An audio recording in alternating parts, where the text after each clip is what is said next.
this coach. So that's incredible. 15 NCAA titles. As a coach, Dan has trained, guided, and mentored 152 All-American athletes, 106 Big Ten champions, 45 national champions, and 12 Olympians. He was also the head coach of 3 U.S. Olympic teams. Dan has said, quote, "I never jump for joy as a player, but I always jump for joy as a coach." In other words, he did his job, but he was really rooting for those other people to do theirs. That's great, Dan. It's a great statement. Dan has been inducted into the USA Wrestling Hall of Fame, the United States Olympic Hall of Fame, the National Wrestling Hall of Fame, and the United World Wrestling Hall of Fame. In 2013, he helped ensure that wrestling remained a very important top Olympic sport. The National Wrestling Hall of Fame has built a Dan Gable Museum in Dan's hometown, a permanent reminder of the incredible journey that started in the great state of Iowa. I love Iowa. I love Iowa. And I knew those polls were wrong. They had me losing Iowa, Dan, and we won Iowa by a lot. There were a lot of polls that were wrong. I love that state. No one has done more to promote wrestling in America than Dan Gable. He's an athletic giant who conquered one of the most difficult and ancient sports in the world. He's the greatest wrestler probably ever. We've never had anybody like him.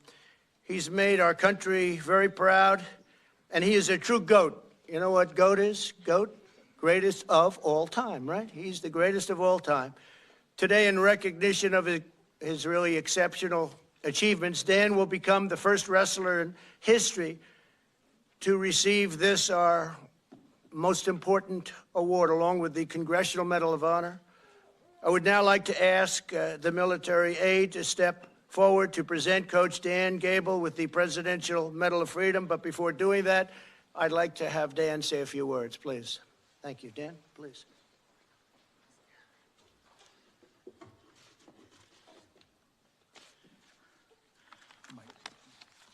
Get this down here. Wrestlers are all sizes and shapes, so. I asked how much time I had up here because I'm not used to a short talk. And they said I had 3 minutes. And I'm used to speaking to, groups for 45 minutes and so on. And I had one. You're watching News Now from Fox. I'm Daytona Everett. We are taking a live look from the White House for tonight's political rundown. We are talking today's top headlines here on News Now from Fox. We got a lot to talk about tonight, and it's all politics from here. We appreciate all of you joining us. Now I'm going to bring in Andrew Kraft here. He is my co-anchor for tonight's political rundown. Andrew, how you doing tonight? Daytona, doing well. Hope you had a good weekend. But Monday, obviously, lots of stories to get to, and we wanted to start with the Peach State. You know, all eyes have been on Georgia for the last few weeks, especially with the runoffs coming up on January 5th. But Daytona, third time is the charm. The Secretary of State there came out today. We just showed you that. And said they intended to recertify the election again, which they did. So Georgia recertified for the third time in favor of President-elect Joe Biden. I just want to read from some of the statement that we have from the Secretary of State, from Brad Raffensperger. So he said, recertified the results. It came following an audit-triggered hand recount and a formal recount requested by the Trump campaign. Both recounts upheld the original outcome of the race. The certified results of state and federal races can be found on the Secretary of State's website. So a lot of news coming out of Georgia. As you know, the Senate candidates debated each other. Well, two of them did. So you might have seen that, Daytona, as well. Senator Kelly Loeffler and Reverend Raphael Warnock had a debate. But John Ossoff was debating an empty chair this weekend. Senator David Perdue did not agree to attend or to the terms of that debate. So we'll be following that here all week. But a lot of this comes down to some of these theories that are floating around, especially amongst the president and the president's supporters, especially in which they think and they view and allege that rampant fraud occurred, especially when it comes to these voting machines. And each county in the state of Georgia uses the Dominion voting machine. But we talked to a representative from Dominion Voting Systems today. His name's Michael Steele, and we wanted to kind of go through and check off these lists of all these conspiracy theories surrounding the Dominion voting systems around the country. Remember, Daytona, the Trump campaign isn't faring so well in their legal challenges in the courts in states like Arizona, Wisconsin, Minnesota, Michigan, Pennsylvania, and Georgia. They keep suffering defeats in the court system that are not really going anywhere at this point. And remember, Daytona, we're only a week out from the meeting of the Electoral College in these states. So I just want to let our viewers kind of tee that up there and take a look about this.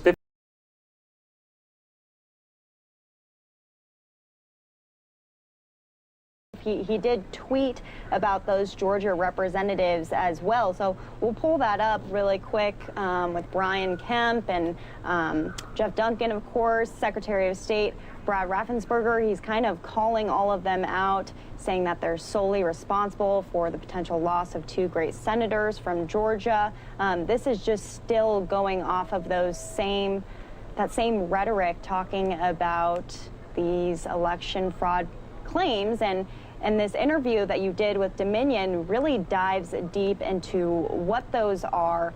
Obviously, Georgia is one of those states who is really using those Dominion voting machines. Several counties out there, several counties in Pennsylvania. And so we were saying, Dominion is definitely a company that is getting targeted as of right now. So it's really great that we were able to sit down with them. This is a great conversation between Andrew and one of their representatives, just diving deeper into exactly what they are, tackling it one question after the next. So we'll play that out for you, and then we have a couple other big headlines that we want to hit as well.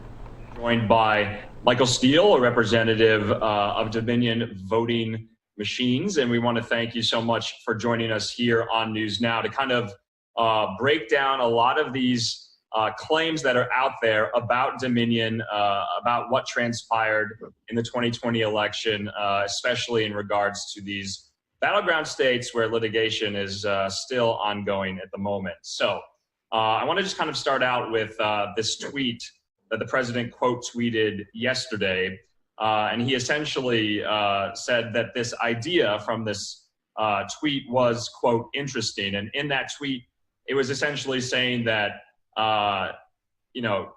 should Dominion be classified or categorized as a threat to U.S. national security? I just wanted your response to that. The president said that idea was interesting. Of course not. Look, this is a nonpartisan company founded in Canada, headquarters here in the United States today. It is the gold standard in some ways in determining transparent, verifiable election results. Every time we've gone back, Georgia election officials are about to recertify again after another recheck, another recanvass, that the Dominion machines accurately reflected the will of the voters. There is nothing to these charges at this point. And I kind of just want to keep it initially to some of these basic questions. So I'm going to ask you, what essentially, just for the average voter, what does a Dominion voting machine do? What does it tabulate? Sure. So one of the great things about our country, our system, is that states are allowed to set their own rules for elections. State elected officials make these choices. So it's a little different in each state. So I'm going to use Georgia as an example, just because we've talked a lot about Georgia over the past couple of weeks. In Georgia, a voter comes to the poll, a local elected official or poll watcher checks them in, gives them a one-time use card. They go to a machine and they get a touch panel that shows all their local races from president down to dog catcher. They make their selections on the touch screen, and then they get a paper ballot reflecting the results that they chose. They verify that that information is correct, and then they turn that ballot over to a local elected official for safekeeping in a secure storage unit. I want to be very clear. What we do is operate the machines that record the voter's intent. Elected officials check them in, elected officials secure the ballots and the machines in between elections. So is it incumbent upon the state to have a paper record of that, or is that on Dominion's behalf? It's actually a choice that some states make. We offer that option. And in this case, the state keeps the records. We simply produce them and allow voters to verify them. What we basically have is a smart pen and a machine that counts. But the thing that I want to emphasize here is you hear a lot of conspiracies involving changing vote counts in the machines, running sheets through multiple times. None of that works because you have the hard copies, you have the paper ballots at the end of this process. That's why you can go back in Georgia and check again and find that the initial results were accurate.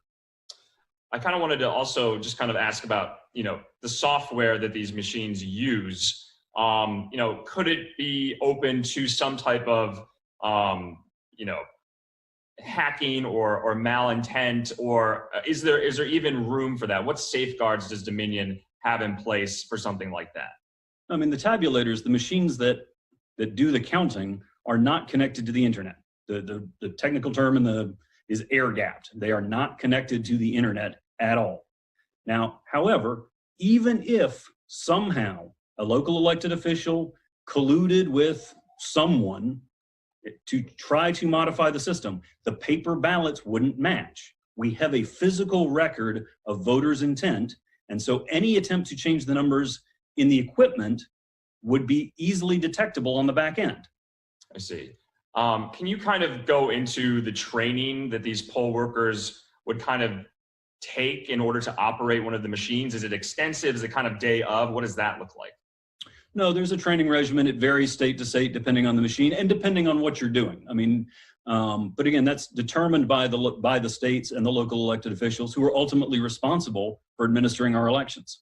And can you kind of go into the number of states that use Dominion? Is it, every county in every state that uses Dominion, or certain counties in certain states? We work in 28 states across the U.S. Many of them are statewide. Others are only on a county-by-county basis. In Pennsylvania, for example, we have 14 counties.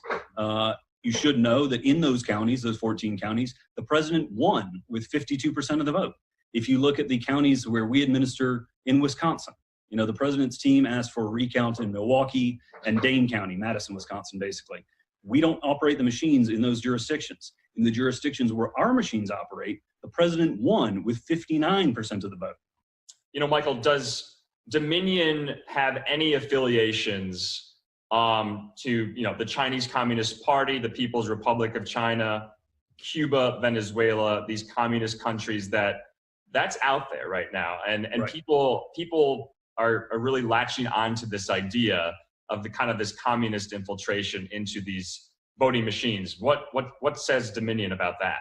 That's absolutely untrue. We have no connections to Venezuela or Cuba or the Chinese Communist Party. This is an American company founded in Canada, headquartered in Colorado.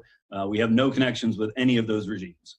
And does Dominion have a board of directors, I'm assuming? It does. And do any of those board members essentially have affiliations with either, Speaker Nancy Pelosi, no, the Clinton Global Initiative, no, or the like? No. All of these conspiracy theories have been debunked. There is no connection whatsoever with Senator Feinstein, Speaker Pelosi, their families, the Clinton Global Initiative, George Soros, the Communist Party. None of these things are true.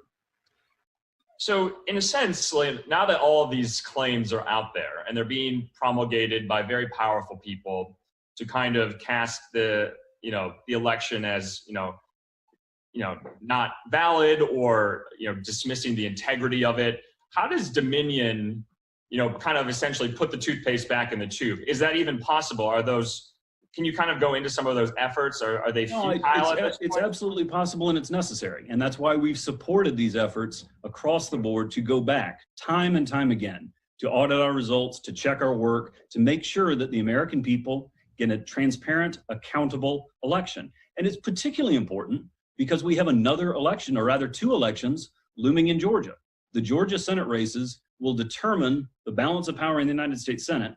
We want people to have confidence that the machines used in that election will be reliable. And we think that they are, and we hope that, you know, we've had tremendous support from Georgia elected officials. We've had tremendous support from secretaries of state and others who use our products across the country. But we want to assure the American people that these elections are transparent and accountable. And can you kind of go into the process of, you know, the contracting process itself? You know, does Dominion reach out to the states? Do the states reach out to Dominion, and kind of break it down on like the state and federal level? Kind of what is the procedure like that? Well, the federal government has practically no role in these things other than the Election Assistance Commission certifying that the equipment is valid and good. And can you kind of go into that as well a little bit? Well, these machines have to be certified for use in by the Federal Election Administration, but really it's a state by state process. And that's, in some states, make it a county by county process. That's why you've got states like Georgia where every county uses Dominion machines, and other states like Pennsylvania and Wisconsin where some counties do and some counties don't. We have competitors. This is an open market. You know, we think that we provide a gold standard premium service in terms of transparency and accountability because of the record provided by the paper ballot. And that's kind of the case that we make to local elected officials. And just to clarify, so every machine does have a paper record with it, or is that's up to the states? That's up to the states. Okay. So as far as, you know, the elections going forward, we have the Senate runoff in Georgia, you know, obviously 2022, 2024. Do you anticipate Dominion having a smaller role in those elections because of all this, or even a larger one? I mean, I hope it'll be larger. I think that we've proven throughout this process that our devices are the gold standard when it comes to election integrity and security and transparency. And we hope that other elected officials, the people who run our elections, will see that and will choose to use our equipment going forward. And just kind of, I wanted to bring up that one example that people have been citing, especially on social media, in Antrim County, Michigan. Sure. What happened there, and can voters expect that just as human error, or what was that about? So essentially, several thousand votes showed up for Joe Biden, but they were really for President Trump, if I recall. There was a human error in the county. They were initially reported for the former vice president. It was quickly noticed and quickly corrected. President Trump won that county with 2,500 votes. So I think look, you're gonna see examples of people making mistakes on something this big and complicated every now and again. But the important thing to take away from that is that the system worked. The error was detected and corrected within the hour, and the president got his votes. I see. And just going back to those technical safeguards within the machines themselves, though, is there any, just to wrap this up again, is there any kind of, you know, vulnerability or glitch or something that could happen somewhere that could essentially not be detected? We have no evidence anywhere at this point that, again, isolated human errors aside, we've had to update a few times, but we have no experience, nothing to suggest any kind of widespread fraud. And again, as in Georgia, whenever we go back, we count again, we check again. This is the third time we've done it there. The numbers match, the paper ballots match, and the results have been certified. What do you chalk all this talk up to, these claims? Is it, you know, a misunderstanding, you know, amongst the average voter like myself about our process, or you know, the technology involved? What do you think is the reason that's driving all this right now? Or is it just because, you know, people are mad that the president lost? I don't want to get into anyone's motivation. All I can tell you is that in the jurisdictions where our products was used, we have checked and rechecked and can assure you that the ballots were counted fairly and accurately and in a transparent fashion in accordance with our laws and our Constitution. Is there anything Dominion might do differently in these elections going forward, 2022, 2024, that you can think of that would kind of, you know, instill more confidence in them? I think we always want to look for ways to improve, but I don't have any specific thoughts on that at this point. Okay. Is there anything else maybe I didn't touch on that you want to add? I know we covered a lot of these claims because, you know, they're out there. The people who are watching, especially NewsNOW, they're commenting, and they're commenting a lot about Dominion. You're seeing it on social media.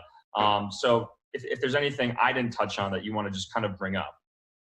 No, I mean, I think that the only thing I'd add is that sometimes these baseless attacks, these distorted charges, are not just wrong in the sense that they undercut confidence in our elections and the whole system that our democracy is based on, but they can also be dangerous. I mean, people are reading this stuff. Some of them are acting on it or threatening to act on it. And I would really urge everyone to try and be as calm, to go to trusted sources of information, look to your secretaries of state, look to the federal government to establish the facts rather than going off something that you may have seen on social media. And just lastly, now that I remember, but voting is such an integral part of our democracy. It's such a privilege. Do you worry that a lack of confidence in these systems could depress turnout in elections going forward? I know you're not an elected official, but I just wanted to get your opinion on that. I certainly hope not. And I think that, one of the reasons that this company was founded, following the Bush v. Gore recount, following the Help America Vote Act, a lot of companies were starting up doing pure electronic balloting, pure electronic voting. And the founders of Dominion said, there is always going to be a place for that permanent physical record, that paper ballot being important to supply the paper chain, to have a verifiable, recountable. It's the essence of the gold standard of accountability when it comes to our elections. And that's why we do things the way we do. And we should note also that election officials did say that 95% of the votes cast this election had a paper record and a paper ballot associated with it. So, well, Michael Steele, we want to thank you so much for coming on News Now from Fox to kind of break all of that, all those claims down for our viewers. I think it's really important, and we hope you have a good day. Thanks for joining us. Good to be with you. All right, so obviously that was our very own Andrew Kraft, a recorded segment with a representative from Dominion Voting Machines. Andrew, so many key takeaways from that interview. What stood out to me the most was the fact that these machines are not connected to the internet. So he kind of threw away those claims that they could have been hacked. He said that they're air gapped. That it's not even a chance, and even if there was any type of collusion, there's still that paper trail. Yeah, that's right. And Daytona, remember, we heard from Gabriel Sterling in Georgia just about 30 minutes ago, and the deadline to register as an absentee voter for the runoffs there, the Senate runoffs, is today. And, in those runoff races, Georgians will be going to polling locations and using Dominion machines. And so it kind of is, still out there. And it's interesting to note that we showed you that tweet from the president earlier, essentially kind of blaming Republican officials in the state of Georgia and trying to maybe even go so far as to, if Senator Loeffler and Perdue lose, to blame them and their electoral process in the state. So, and Dominion kind of is acting in all of this as kind of a scapegoat, right? Someone to put the blame on. Mm-hmm. Yeah, well, I mean, that was interesting too. He said some states have all Dominion voting machines, other states, only certain counties do. He said 14 of those states in Pennsylvania have Dominion, and then also in Wisconsin, only a partial amount of the state do. So, and even in those counties in Pennsylvania, President Trump actually won 52% of the vote. So it wasn't like they were swaying towards Biden, of course, which is what those allegations are talking about. There's multiple companies, lots of competition when it comes to voting machines, which is something that I didn't know. We're learning so much more with this new election process that we're in for 2020 with all of these changes. Yeah, definitely, Daytona. So yeah, we have clipped that interview for those of you who might have missed it or want to watch it back. But we'll be bringing more of these newsmakers onto News Now, talking about the biggest stories of the day throughout the week. So always be on the lookout for that, for the content that we have here on News Now. Mm-hmm. And again, of course, we bring you those briefings from Georgia election officials who break down county by county what the latest is in the election. And with the Senate runoff, they're in the middle of an election on top of recertifying and recounts and all of that. So we bring those briefings to you as well throughout the day. Moving forward, I guess not really moving forward, let's stay in Georgia and talk about President Trump's rally that happened this weekend. Andrew, there was a lot that came down, and we had full coverage here on NewsNOW from Fox during the weekend. That's right, Daytona. And, there was some reporting after the rally took place that the president made a phone call to Governor Brian Kemp, in a sense, asking him to do something about the Secretary of State, the election results in that state. Remember, the Republicans' strategy, I should say, the Trump campaign's strategy at the moment is to try and pressure these battleground states' legislatures, Republican-controlled legislatures, to appoint pro-Trump electors to the Electoral College. So we've seen a number of instances, 3 to be exact, in the last week where directly the White House, President Trump, has tried to intervene with the governors in those states to force some type of other outcome. Remember, we showed you that clip of the White House calling Arizona Governor Doug Ducey on the day, that was just a week ago, on the day those results were certified. We were getting reports over the weekend, like I just mentioned, that the White House and the president, called Brian Kemp. Remember, Brian Kemp was not at the rally in Valdosta this weekend. Remember, there was that terrible tragedy that the governor's daughter's boyfriend was tragically killed in a car accident. That same individual, the boyfriend, also worked on the Loeffler campaign. So Kemp was not at the rally with Donald Trump. But now we're also getting some reports right now. The New York Times is reporting that the president made a phone call to the Republican Speaker of the House of the Pennsylvania legislature in order to kind of effect the same outcome. So we're seeing these repeated attempts to directly intervene in Republican-led state legislatures on the White House's behalf. Yeah, sure. So that's Georgia, Pennsylvania, and Arizona, all states that we've pretty much had our eye on for the past several months after the election. So seems like this is kind of the same storyline that we continue to hear. And of course, there's still an election that's in place right now, especially in Georgia. So they're trying to make sure that every vote counts out there, and I'm sure we'll be hearing that continuously now. Staying with the White House, let's talk about vaccines, though, because that's the big headline as well. We're hearing that the Trump administration opted last summer not to lock in a chance to buy millions of additional doses of one of the leading coronavirus vaccine distributors. That's, of course, Pfizer. So what does this mean? How did this come to be? Why are we where we're at? And is there going to be enough vaccines for the country? These are all questions that people are asking. Obviously, many states have their eyes on what this distribution is going to look like, and it's sounding like we will have several vaccines for those healthcare providers, for nursing homes, the people who need it the most. But what about everyone else? That's the next question.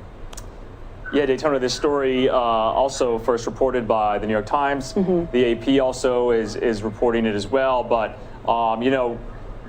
because of Operation Warp Speed, the U.S. government, made these deals with Pfizer and Moderna in order to provide 100 million doses when it was ready.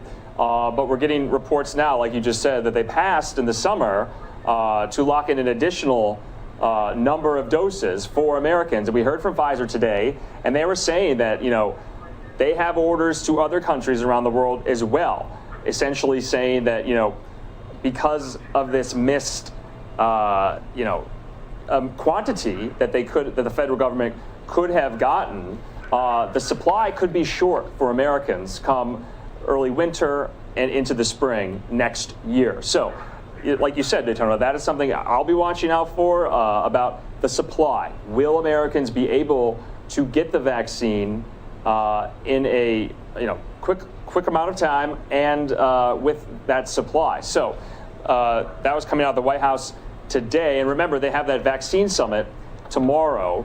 Pfizer and Moderna will not be there. Yeah, and that is so because I actually have this tweet for us, Andrew. I'll pull it up. This is John Roberts. He's follows the White House for us here at Fox News. He says White House officials say Pfizer and Moderna did not, quote, pull out of a White House vaccine summit. They say when Dr. Marks of the FDA was added to the agenda, it was determined it would be better for the companies not to attend a summit where the regulator was participating. Yeah, Daytona, that's important. Remember, Pfizer and Moderna, have matters before the FDA, before regulators. They're trying to get the emergency use authorization. And John Roberts' tweet goes further to say that that's the case.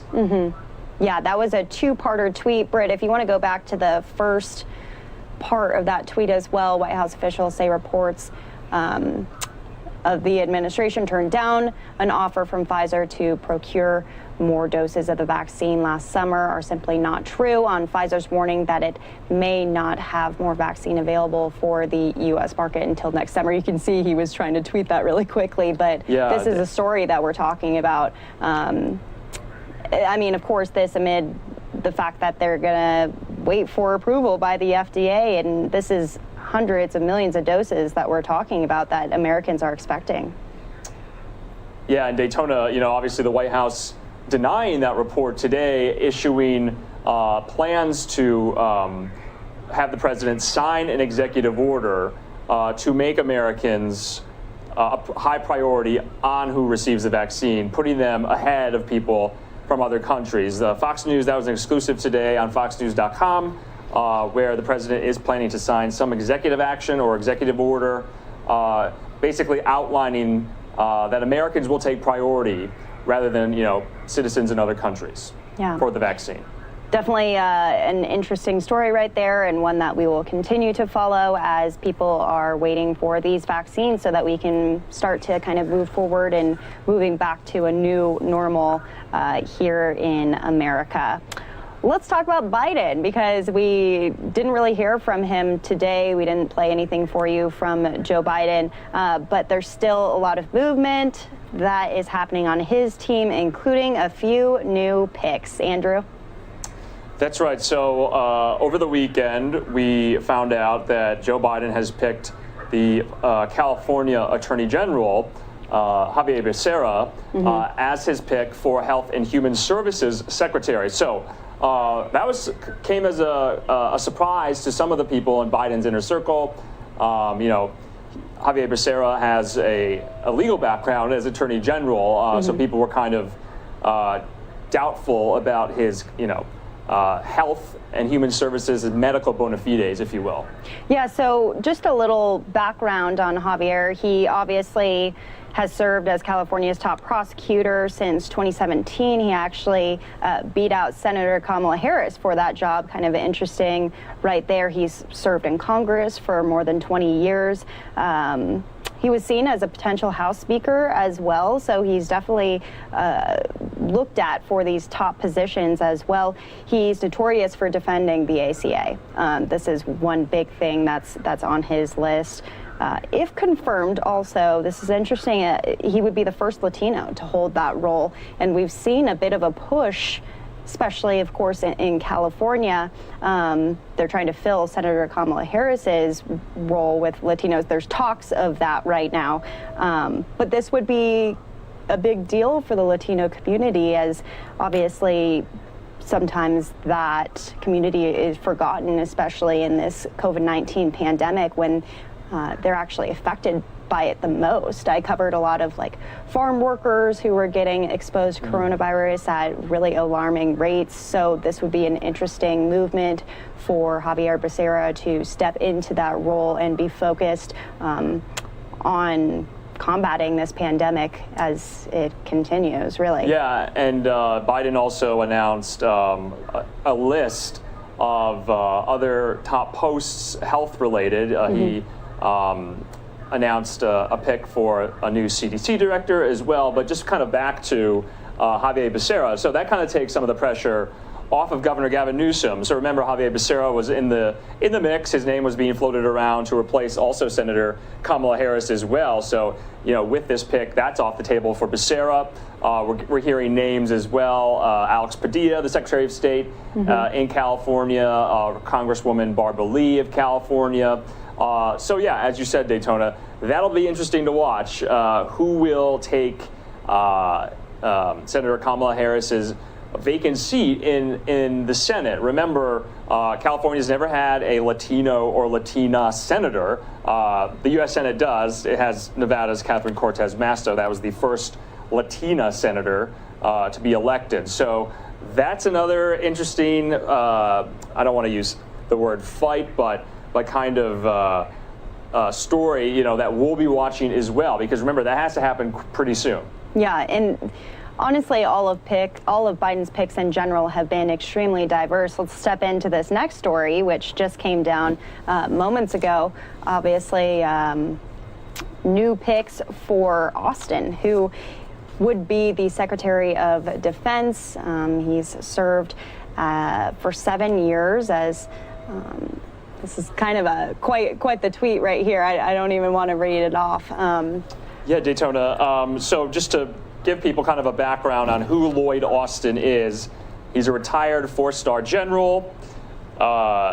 He would be the Pentagon's first black leader if he was nominated, or if he was, approved and confirmed by the Senate. Now remember, the biggest contender going into this transition process was Michelle Flournoy. So a lot of people thought that she would be the first woman to head DOD. But as you said, Biden is aiming to have a very diverse cabinet. Lloyd Austin would be the first African American to serve as Secretary of Defense. But this tweet up on your screen that I just wanted to point out. So Chad Pergram is Fox News' congressional correspondent. And so essentially, because Lloyd Austin is a retired 4-star general, he was in the military, he would have to essentially require this congressional waiver that Pergram is alluding to lead the Pentagon. You have to have been out of the military for 7 or more years. Lloyd Austin has not been. And remember, the Trump transition team faced a lot of heat for this as well when they nominated General Jim Mattis for the same position in late 2016, early 2017. So you need to obtain this waiver in order to serve as Secretary of Defense. And remember, Daytona, that is because customarily the Department of Defense is led by civilians, not retired military leaders, not current military leaders, but civilians. There has to be that civilian-military divide. That's just one of the long-held tenets that the Department of Defense upholds. And so in that case, if Lloyd Austin is confirmed, he would have to get this waiver to serve.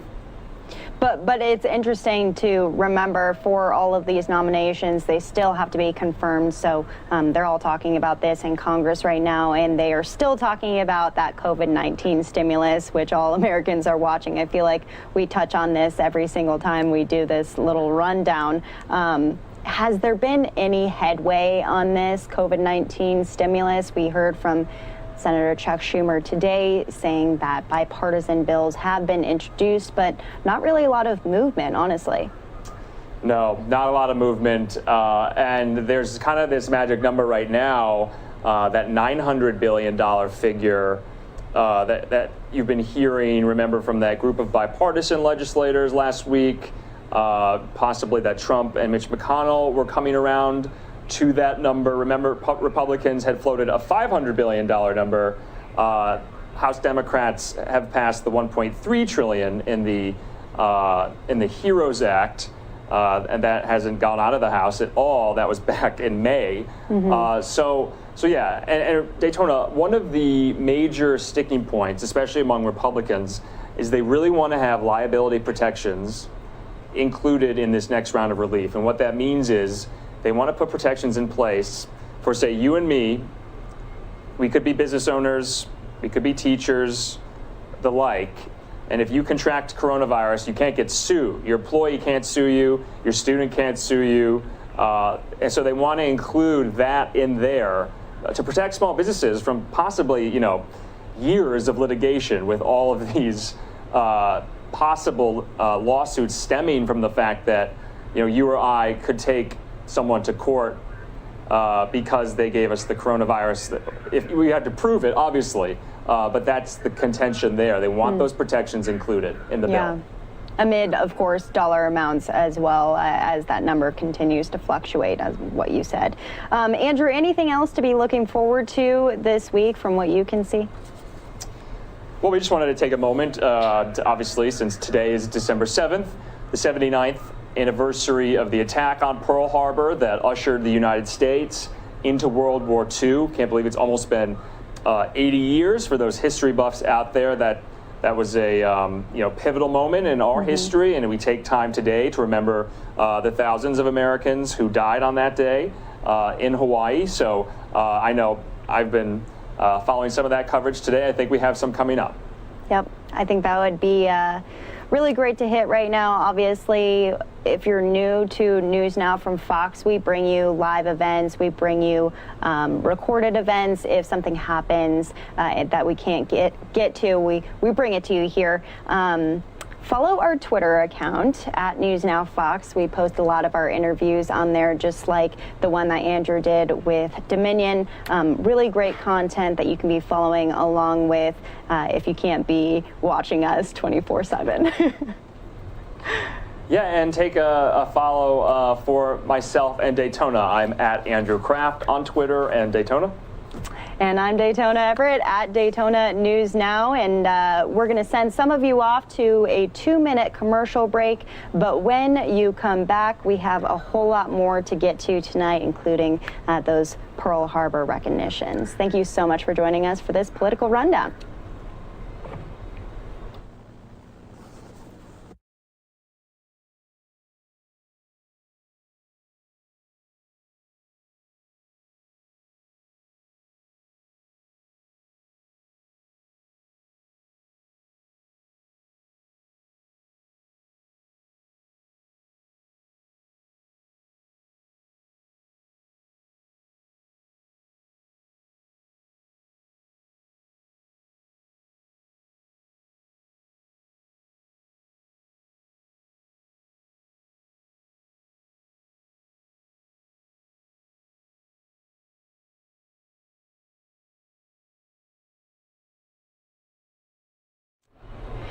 And as we promised, we're going to head out to some of those Pearl Harbor memorial ceremonies today. This one is coming from the Associated Press. Really great stuff to be thinking about and listening to as we remember all of those who were affected.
Good morning, ladies and gentlemen, and welcome to today's Joint National Park Service United States Navy National Pearl Harbor Remembrance Day ceremony. I am Lieutenant Commander Mike Genta, Commander of the Honolulu Military Entrance Processing Station. I'm also the grandson of Commander John Lewis Genta, who, as an ensign, was a PBY Catalina pilot assigned to VP-11 at Kaneohe Bay on this day 79 years ago. It is truly the honor of my career to serve as today's Master of Ceremonies on this historic 79th anniversary. This year's theme is Above and Beyond the Call. Today we honor the sacrifice of the service members and civilians who fought the opening battle of America's entry into World War II, setting the example of perseverance and paving the way for service above and beyond the call to serve. The official party for today's ceremony includes Mr. Scott Birch, Superintendent, Pearl Harbor National Memorial, National Park Service.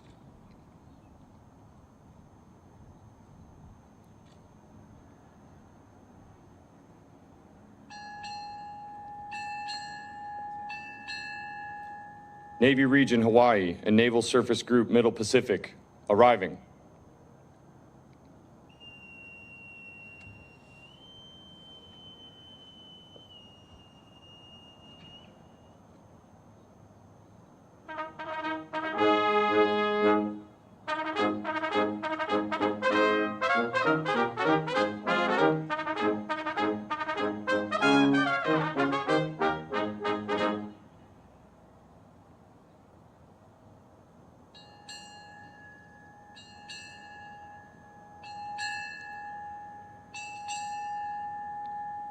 United States Pacific Fleet arriving.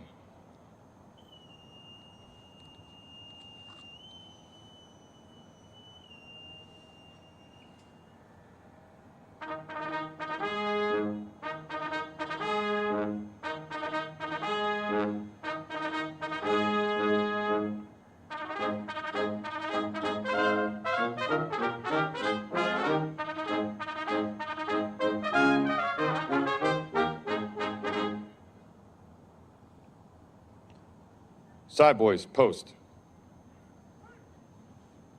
It is customary on December 7th that we observe a moment of silence at 7:55 to commemorate the beginning of the attacks on Oahu. At 7:55, you will hear the sound of the USS Arizona ship's bell rung by Park Ranger Daniel Brown to mark the start of our moment of silence. Completing the moment of silence will be F-22 Raptors from the 199th and 19th Fighter Squadrons, known as the Hawaiian Raptors, executing a missing man flyover formation just beyond the USS Arizona Memorial and over Ford Island, in honor of those who lost their lives in the defense of their country 79 years ago today. The missing man formation was first used by the United States military in 1938. While aircraft have evolved and modernized since then, the concept of paying tribute to the fallen with this aerial salute is still used at funerals and memorials today. You may see one aircraft pull away from the formation and fly high into the clouds to honor the lives lost on December 7th. This tactic of a single aircraft pulling away from the group was not part of the original missing man formation, but has come to be a routine element since the end of World War II. It represents a lost comrade departing while humanity and the mission at hand continue. The gap in the formation symbolizes our fallen comrades and demonstrates to all that we shall always remember their sacrifice. Ladies and gentlemen, at this time, please bow your heads as we observe a moment of silence to honor the events that occurred at this moment 79 years ago today.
We thank the 199th and 19th Fighter Squadrons for participating in today's ceremony.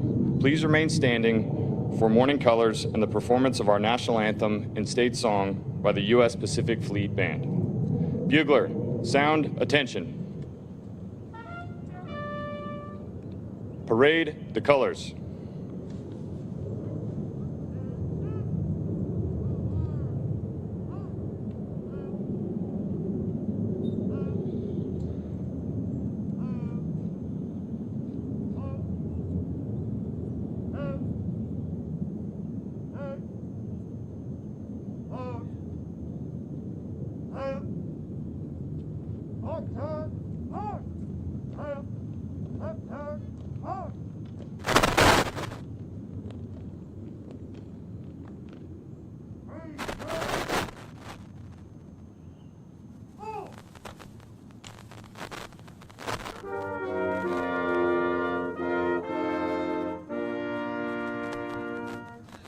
Oh, say, can you see by the dawn's early light what so proudly we hailed at the twilight's last gleaming, whose broad stripes and bright stars through the perilous fight o'er the ramparts we watched were so gallantly streaming, and the rocket's red glare, the bombs bursting in air, gave proof through the night that our flag was still there. Oh, say does that star-spangled banner yet wave o'er the land of the free and the home of the brave?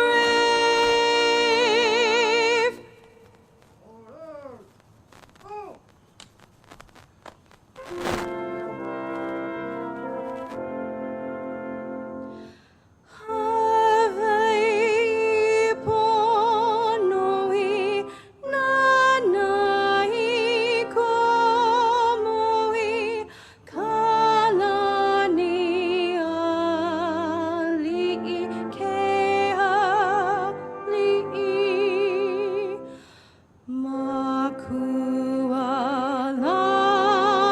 e kamehameha na kawae pale meka ihe makualani e kamehameha na kawae pale meka ihe. Retire the colors.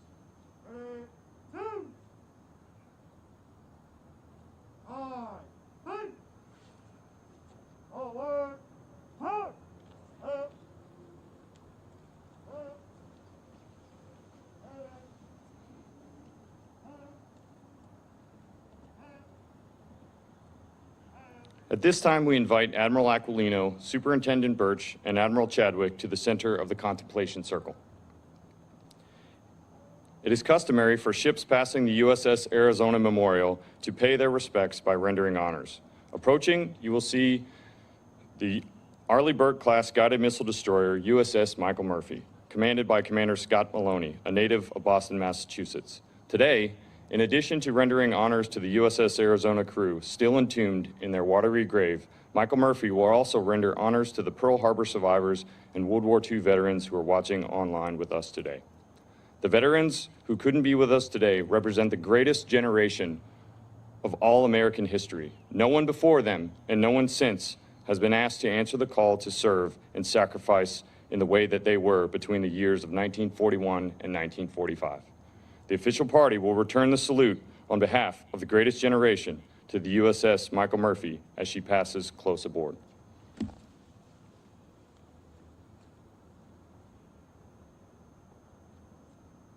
Hand, salute.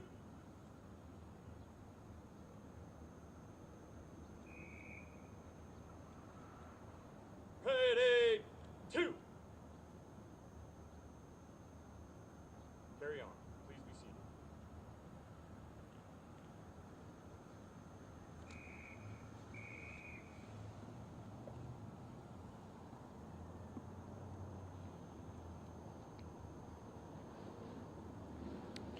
We'd like to thank the USS Michael Murphy, the Hawaii Air National Guard, and the United States Air Force for participating in today's ceremony.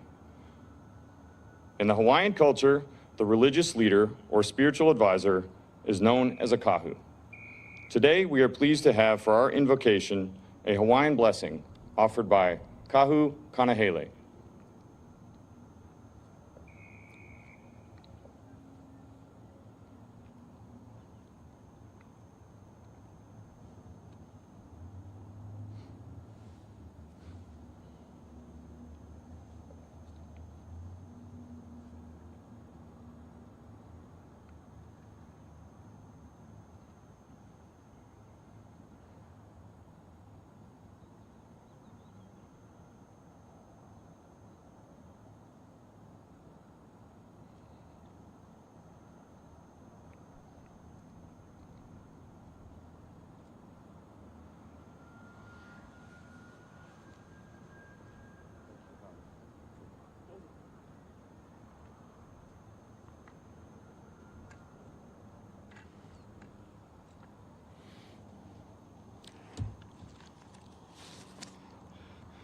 E puli kako, shall we pray? Ke akua kamakua mauloa o Kalani, O eternal Father in heaven, behold Hawaii, behold this very sacred day in which we all gather. Behold the memory that we must always perpetuate within ourselves, physically and spiritually forever. Never forget December 7th. Behold those who are in the spiritual world observing this, that we do it well on their behalf, for their honoring and their praise must always continue and never to be forgotten. Heavenly Father, although these are difficult times for us in this new pandemic that has come across the world, these gentlemen who have sacrificed their lives for December 7th and have certainly given all that they will, I would like to ask that all of the members of their families, children, grandchildren, great-grandchildren also be blessed by this special event, and they also never to be forgotten, because they have sacrificed just as much as those who have passed away. Allow us now to honor them and praise them forever and eternally grateful. So it is, December 7th, 79 years ago, we must never, ever forget. Humbly I say these things in thy very precious name. Amen and amen.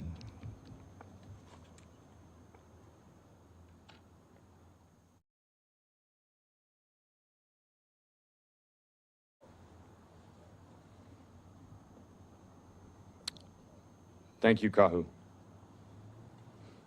Today's event allows us, the generation of the 21st century, to recognize, honor, and give thanks to the generation of military veterans and civilians who served during World War II. Their lives and their legacy will never be forgotten. Each year during this annual ceremony, dozens of veterans come from all around our great nation to commemorate Pearl Harbor Remembrance Day and to honor us with their presence and their stories. Unfortunately, this year we will not have the veterans with us on site, but they are not forgotten. With that in mind, at this time, we would like to present a special veterans video to honor all of the veterans who could not make it to today's ceremony, but who still hold a special place in our hearts and in our thoughts.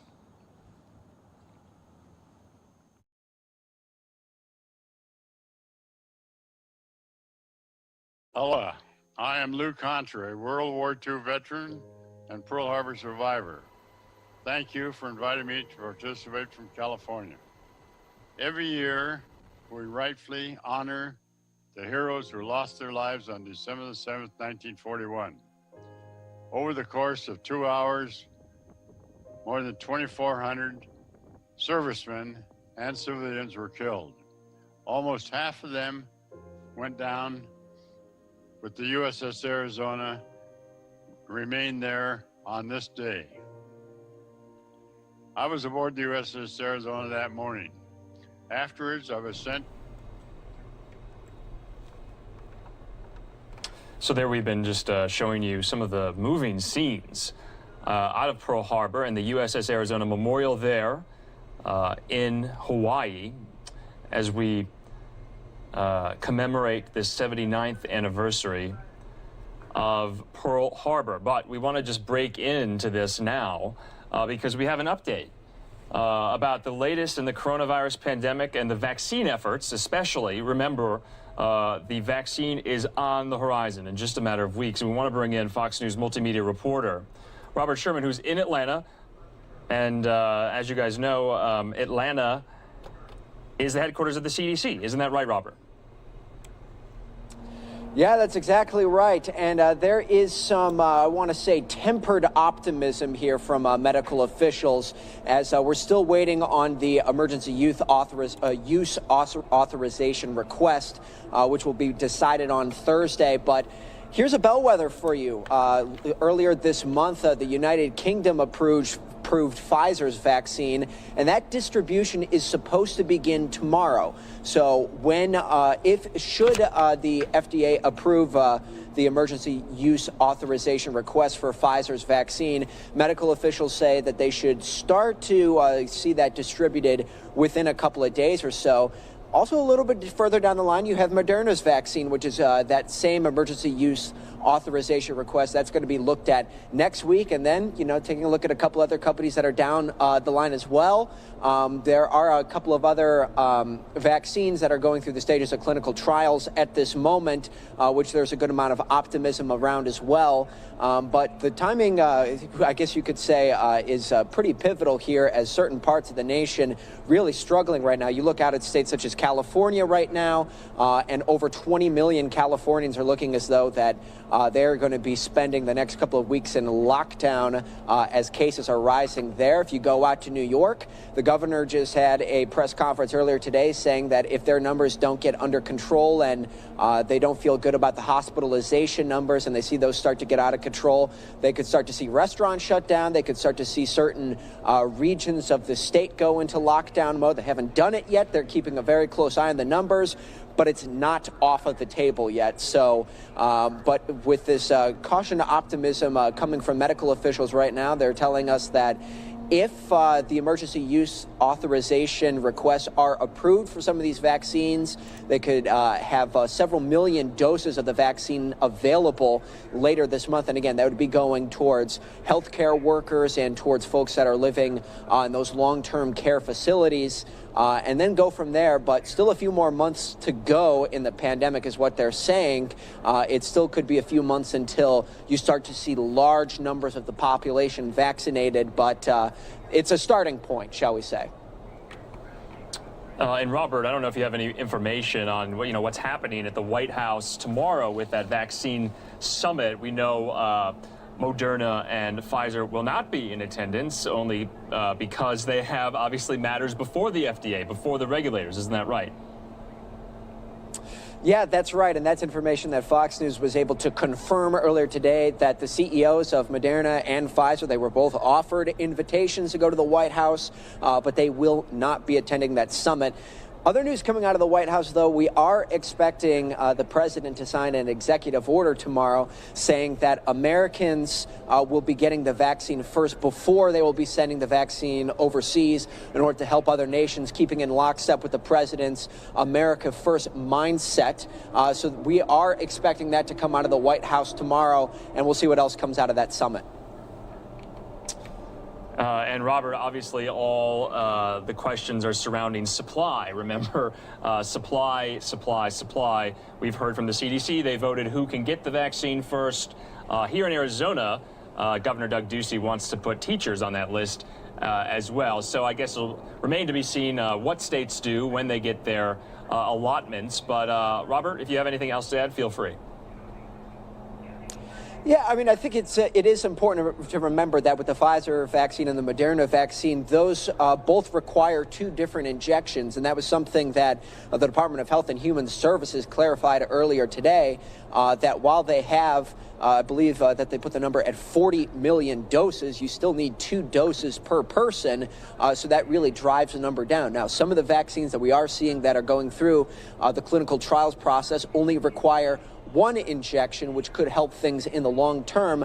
But there is a finite number of vaccine that is going to be available. You really do have to make the decision as to who's going to be getting that first. So you look at states such as Florida. I mean, we've heard from medical officials there that one of their points of emphasis is going to be on those residents in long-term care facilities with such an elderly population living in Florida. And we are seeing, again, you know, those 2 groups, healthcare workers, to trying to make sure that hospitals and such are not overwhelmed, but also protecting the elderly, and then starting to go from there.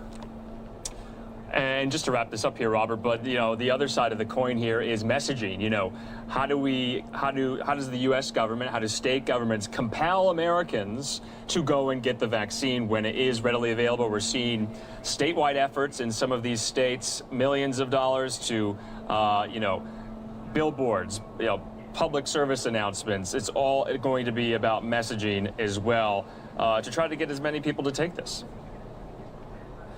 And the needle is moving, Andrew. We just see a study come out from the Pew Research Center, which said that about 60% of Americans surveyed right now have said that they would get the vaccine, which is 60% is not everybody, but it is an improvement from what we've seen before. And, you know, talking to the Department of Health and Human Services, I mean, they continue to hammer home the message that they have not cut corners, according to their offices. They believe that they have gone through all the necessary steps.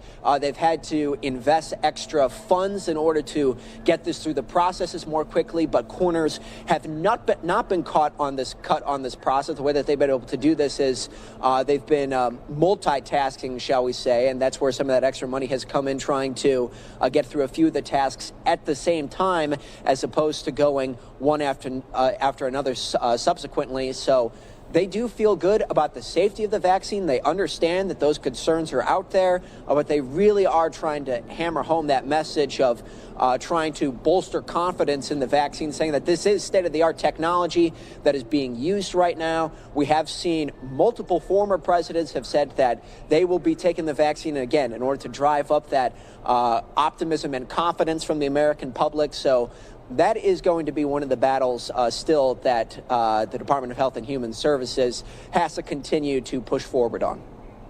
All right, Fox's Robert Sherman there for us in Atlanta. Thanks for joining News Now tonight. Have a good one. Thank you, Andrew. All right, and we're going to take it back out now to Pearl Harbor in Hawaii, where commemorations took place earlier today to mark the anniversary of the Pearl Harbor attack, the bombing by the Japanese, especially on warships there in the bay, the USS Arizona, among the memorials there still standing. You can see the wreckage in the water of that battleship still to this day, 79 years later, where several hundred American sailors and Marines lost their lives. So we're going to go back to that right now.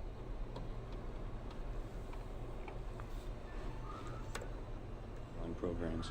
And I'd particularly like to thank Gregory Slavonic, Undersecretary of the Navy, Yutaka Aoki, Consul General of Japan, the Honorable Kirk Caldwell, Mayor of Honolulu, and other varied, distant, and near speakers who graciously contributed to the programs.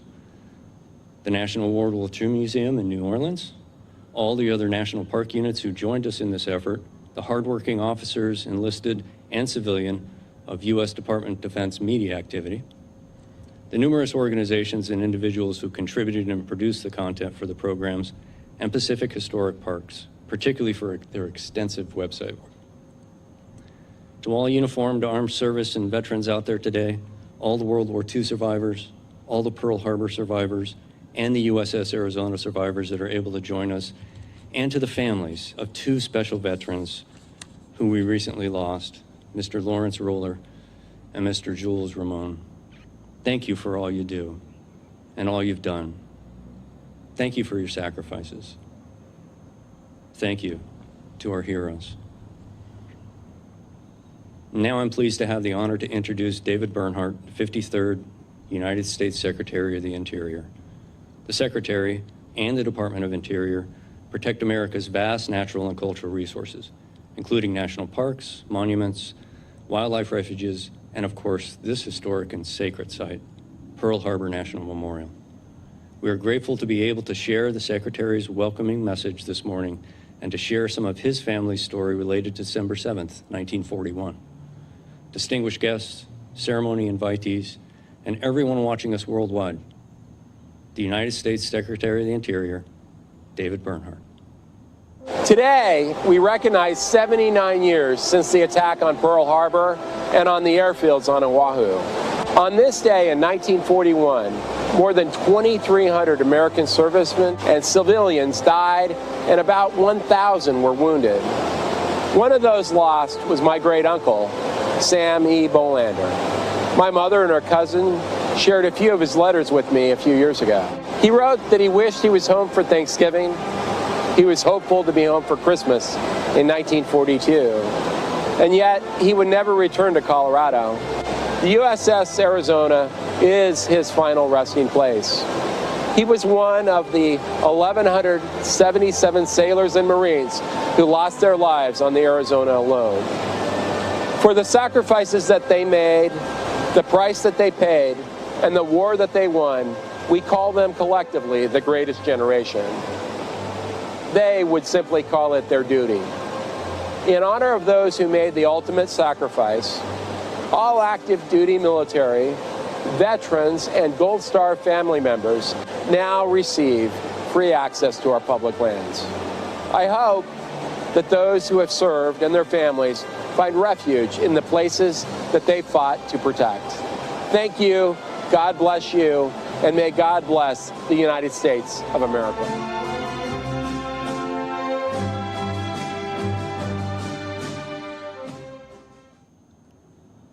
Thank you, Secretary Bernhardt, for contributing that video welcome. Now I'd like to introduce our U.S. Navy co-host for this event. Rear Admiral Chadwick is a surface warfare officer with numerous at-sea and ashore assignments. As Commander, Navy Region Hawaii, he oversees installations on Oahu and Kauai, Joint Base Pearl Harbor Hickam, and Pacific Missile Range Barking Sands. As Commander, Naval Surface Group Middle Pacific, he provides oversight for surface ships homeported here in Hawaii.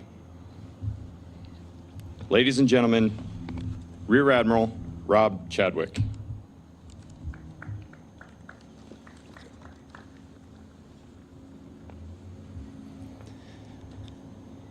Well, good morning and aloha to all who join us both near and far.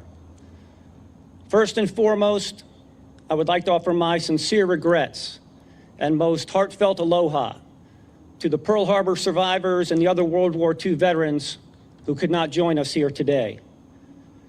So to the warrior community of that group that we fondly refer to as the greatest generation, while you are not here physically, I can assure you, you are here in our hearts, in our thoughts, and in our gratitude.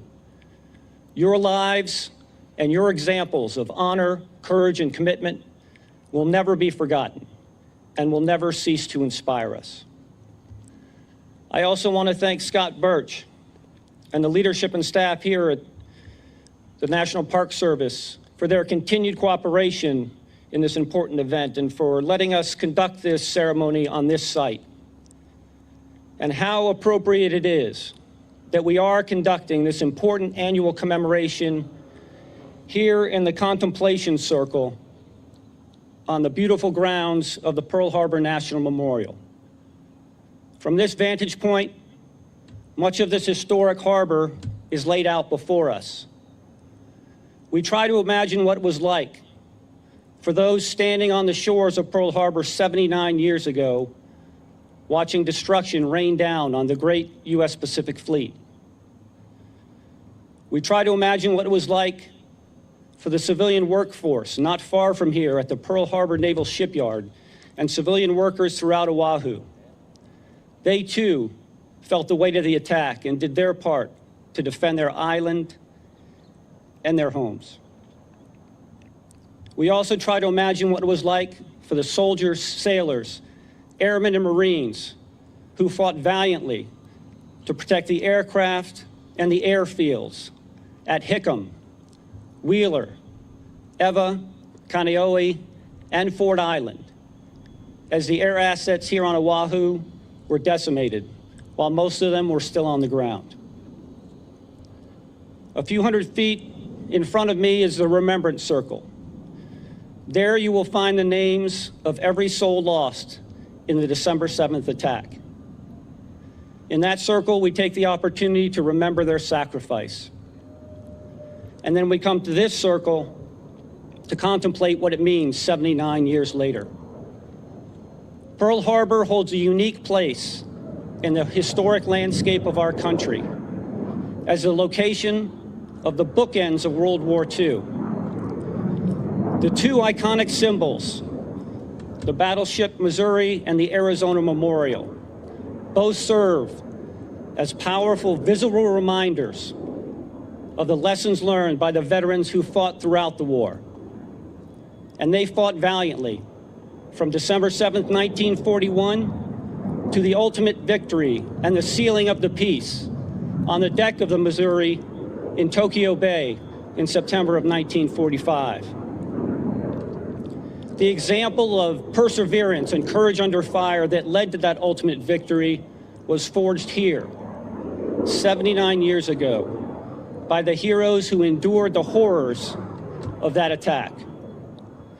Today and every day, we remember the brave men and women who worked tirelessly to defend our freedom and secure the liberties we all hold so dear. They secured the victory by serving in our military and in the civilian workforce, from battlefields in faraway lands to the homeland, from the farms of rural America to the factories, shipyards, and depots of our great industrial nation.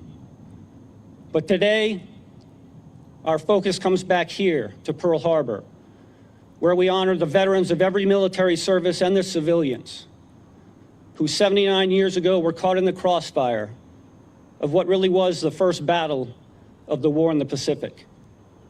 Again, their courage continues to inspire us.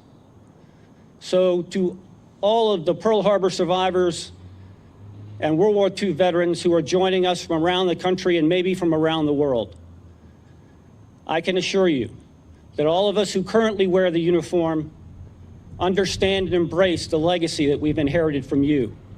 And we strive every day to honor your service with our service. But I will say that all of you are a tough act to follow.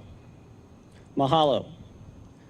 And now it is my distinct pleasure to introduce my boss and the commander of the U.S. Pacific Fleet, Admiral John Aquilino.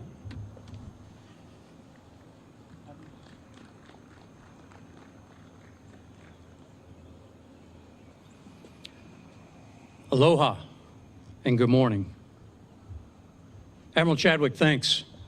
I think what we see today here is the resolve, despite a pandemic, for us to be able to pay our respects and thank the greatest generation. It also is a reminder to all that nothing will stop us. Thank you very much for your leadership and for the team for setting up this wonderful event. For those who are watching, I'd like to recognize Senators Hirono and Schatz, Congressman Case, Congresswoman Gabbard. Mr. Secretary of the Interior, thank you, sir.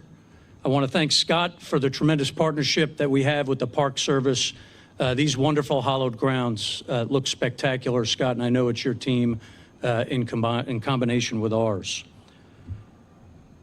Ladies and gentlemen, distinguished guests, and especially our heroic World War II veterans, survivors from Pearl Harbor, thank you for being here with us, even though it may be virtually.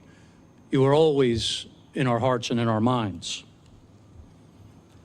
Today we pause from our day-to-day lives to honor the greatest generation, those whose service and sacrifice guaranteed our way of life. Pearl Harbor holds a unique place in American history. It is truly my honor to be with you here today on this, the 79th anniversary of the attack on Pearl Harbor and the 75th anniversary of the end of the war. From December 7th, 1941 through September 2nd, 1945, Americans and our allies fought on the battlefields across the world to provide the freedom we enjoy today. The attack came as a surprise and took a heavy toll. 21 vessels damaged or sunk, 200 aircraft destroyed, nearly 2,500 personnel killed, and more than 1,100 injured. There are many stories of heroism from the sailors here at Pearl Harbor on December 7th. Those sailors fought with honor, courage, and went above and beyond the call, selflessly taking great risks to defend our shores. One of the most famous stories is that of Mess Attendant Third Class Dory Miller. On board a severely damaged USS West Virginia, Dory carried several shipmates who were wounded to safety. After that, he manned a .50 caliber gun, returning fire until he ran out of ammunition. And then, despite the order to abandon ship, Dory Miller continued to pull wounded sailors out of the burning, oil-covered water, and he personally carried them to safety. For his extraordinary courage in battle, Admiral Nimitz personally presented him the Navy Cross. And in his honor this past year, we named CVN-81, our newest nuclear-powered aircraft carrier, the USS Doris Miller.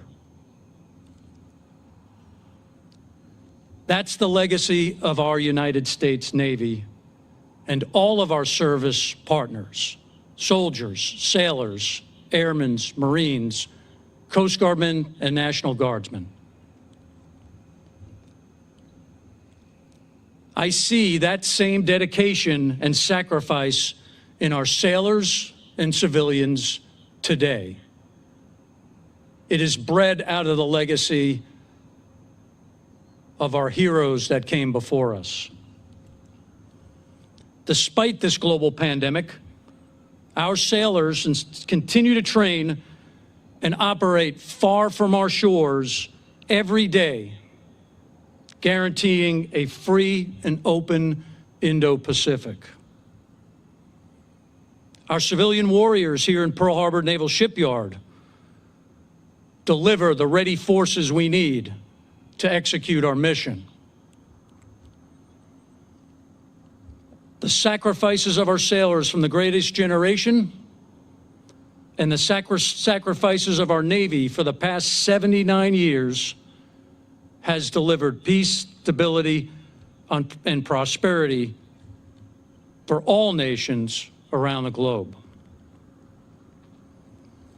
When honoring those who died, Admiral Nimitz said, "They fought together as brothers in arms. They died together, and now they sleep side by side." To them, we have a solemn obligation. The obligation to ensure that their sacrifice will help to make this a better and safer world in which to live. Today, a grateful nation reflects upon those who went above and beyond. We honor their service, we remember their sacrifice, and we pledge to continue striving for a better and safer world. Thank you to all who are participating today, who are watching, and who continue to serve. And again, I thank you for the opportunity to speak today, honor our World War II veterans, the greatest generation. Thank you.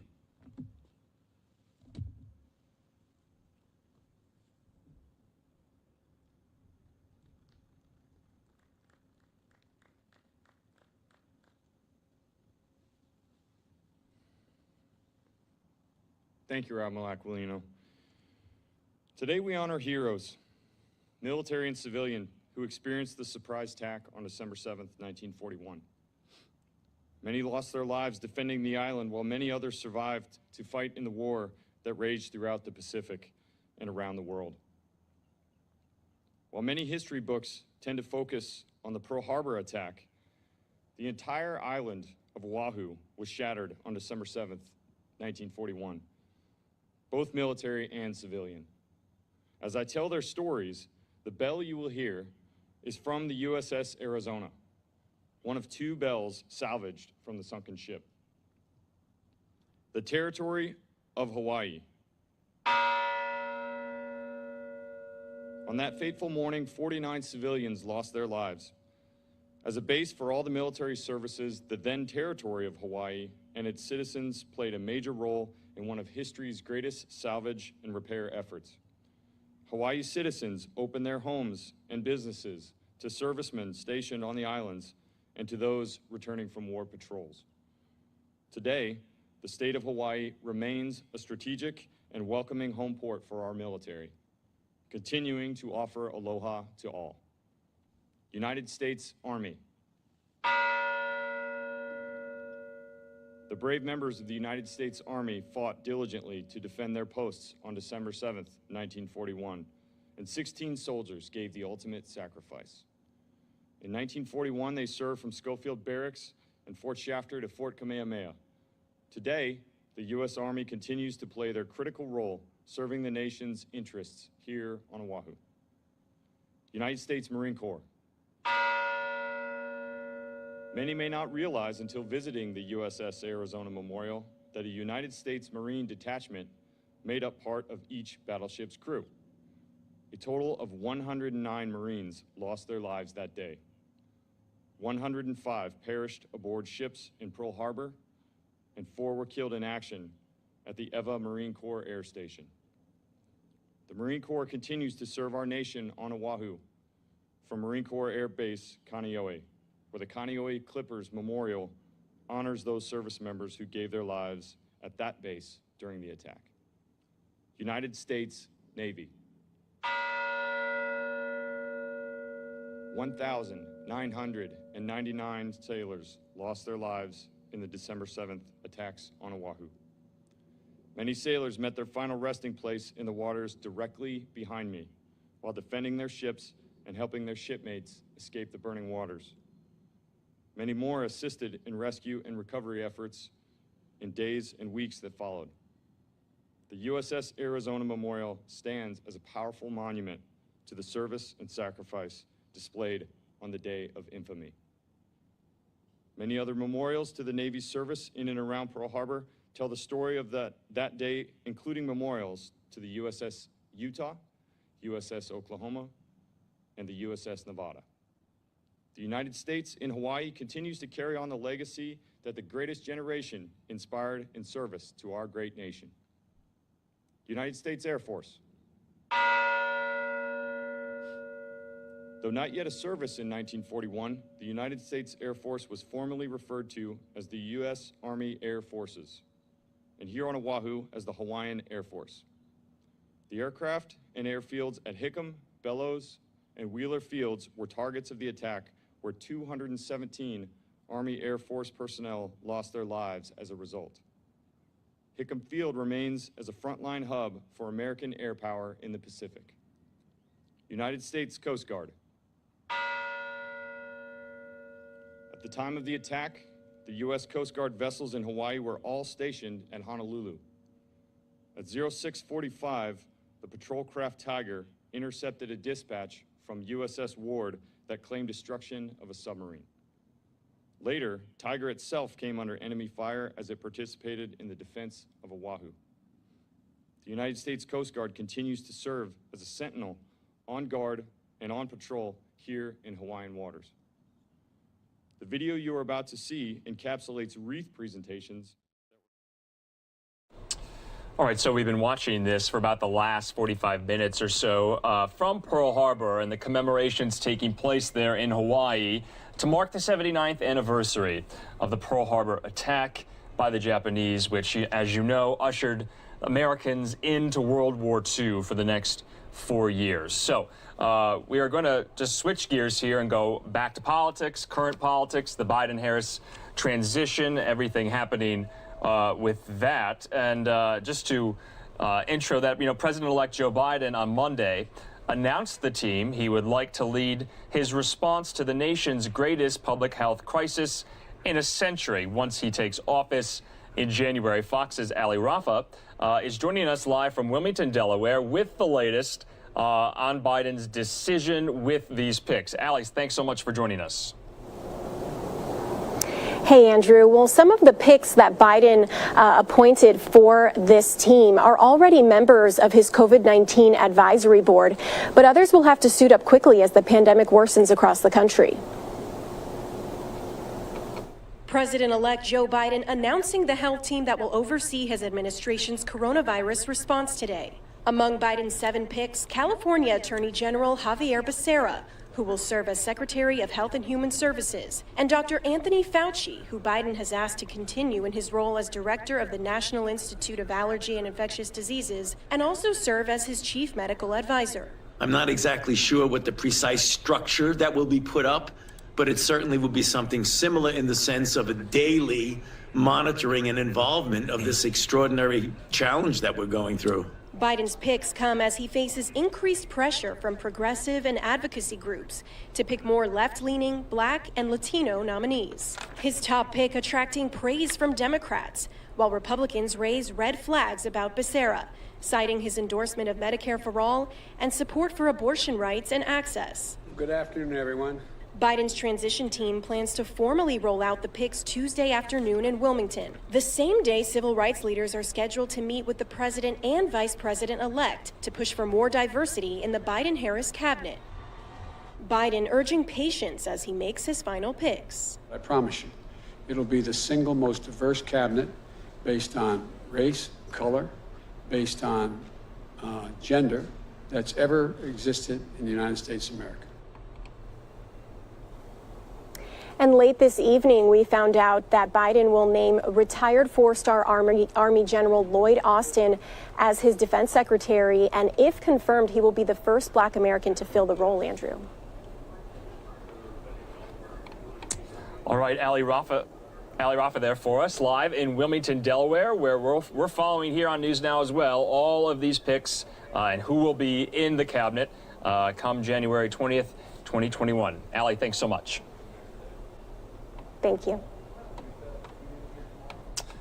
So that was our last live report there for this Monday, December 7th, 2020. We want to thank everyone for watching News Now from Fox. It's almost 9 p.m. here in Phoenix, Arizona Mountain Time, almost 11 p.m. there, where Ali just was, on the East Coast in Wilmington, Delaware. We're going to take a quick commercial break, but before we do, we want to remind everyone, News Now from Fox is live and raw and unfiltered, where we show you the top stories of the day, the top live events of the day, and we bring them to you in their entirety without bias or opinion, just fact, context, and clarity. I'm Andrew Kraft, and we want to thank everyone for watching.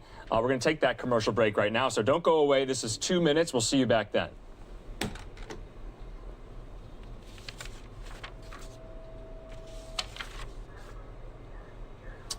And once again, I'm Andrew Kraft. We do have some breaking news to report, some sad news, and we are reporting this now. This just came through Twitter. I'm going to put this on the screen for you right here. And we're just getting news that Chuck Yeager has died at the age of 97. The American hero, an ace pilot, was the first pilot to break the sound barrier in a test flight. The first pilot to have flown faster than the speed of sound. And this tweet coming from his Twitter account. He was quite prolific on Twitter in his last days. This is from Victoria, his wife. It is with profound sorrow I must tell you that my life love, General Chuck Yeager, passed just before 9 p.m. Eastern. An incredible life well lived, America's greatest pilot, and a legacy of strength, adventure, and patriotism, and will be remembered forever. And just to give a few more facts about his life, he was a U.S. Air Force officer and that record-setting test pilot. In 1947, he became the first pilot in history confirmed to have exceeded the speed of sound in level flight. And on this anniversary of Pearl Harbor, it's kind of fitting to note that his career began in World War II. In 1941, as a private for the U.S. Army Air Forces, he later achieved most of his aerial victories as a fighter pilot on the Western Front. He shot down over 11 enemy aircraft. And in the years that followed World War II, he became a test pilot of many types of aircraft, new aircraft, including experimental rocket-powered aircraft. And he was the first human to officially break the sound barrier in test flight. That was October 14th, 1947. He flew the experimental Bell X-1 at Mach 1, an altitude of 45,000 feet. And after that, he went on to break more speed and altitude records. And so we'll be following this story as it's breaking tonight on this Monday, where we report to you the sad news that Chuck Yeager has died at the age of 97. We'll be hopefully airing you a full obituary if we get it later tonight. That's already prepared, and we'll get more reaction from local, state, and federal officials on the passing of this truly stunning and heroic American figure, living a long and full life, dying at the age of 97. We'll have more information on the cause of death and the particulars of where Chuck Yeager passed going through the night. So, and just remember, NewsNOW from Fox has extended live coverage on the weekdays. We go now till 1 a.m. Eastern, and we have live coverage now on the weekends as well, 7 a.m. to 7 p.m. Saturday and Sunday, because the news does not stop, not even on the weekends, not even on holidays. So we're going to take another commercial break, but I'm Andrew Kraft. We want to thank everyone for watching. We have a lot of great content coming up on these next 2 final hours on this Monday night.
And as we continue to follow this breaking news on this Monday night, that American hero Chuck Yeager has passed away. You're getting a live look at the White House there. We want to take it back out to Pearl Harbor from earlier this morning, where commemorations were underway. I believe they're doing a gun salute right now and playing taps. Let's listen in.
Side boys, post.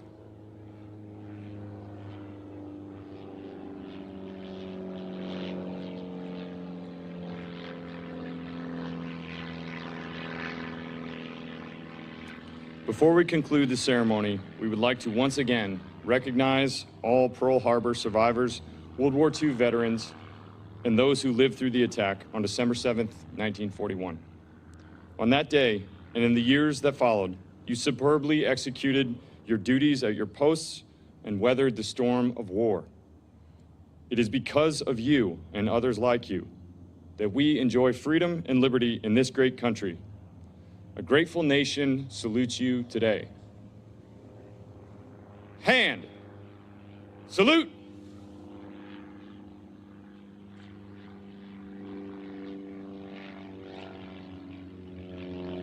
Ready. 2. On behalf of the National Park Service and the United States Navy, thank you for viewing today's special observance of the 79th anniversary of the attack on Oahu and remembering the sacrifices made by those who served here on December 7th, 1941. To those who are watching our ceremony through our online broadcast, we extend a sincere aloha. This ceremony would not have been possible today without the critical assistance of the Pacific Historic Parks and the Defense Media Activity. Please remain standing for the departure of the official party.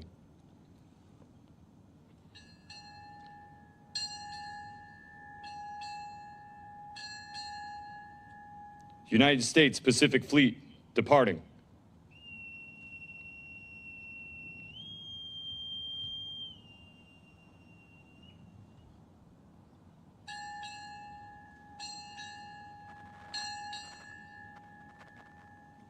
Navy Region Hawaii and Naval Surface Group Middle Pacific departing.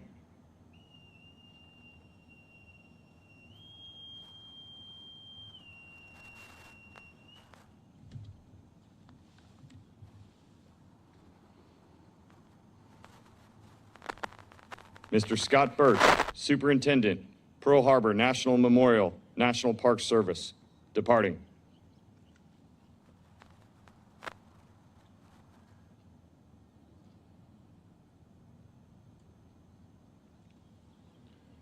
This concludes our ceremony. Thank you for watching, and please enjoy patriotic songs performed by the United States Pacific Fleet Band. Thank you, and have a wonderful day.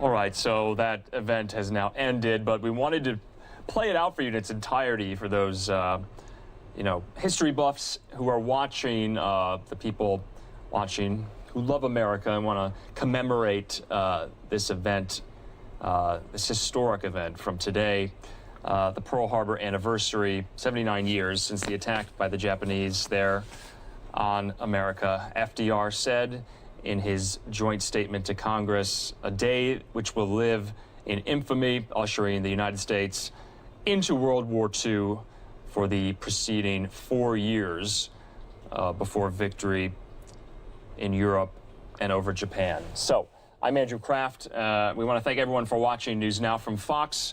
It's just 9 o'clock here in Phoenix, Arizona, Mountain Time.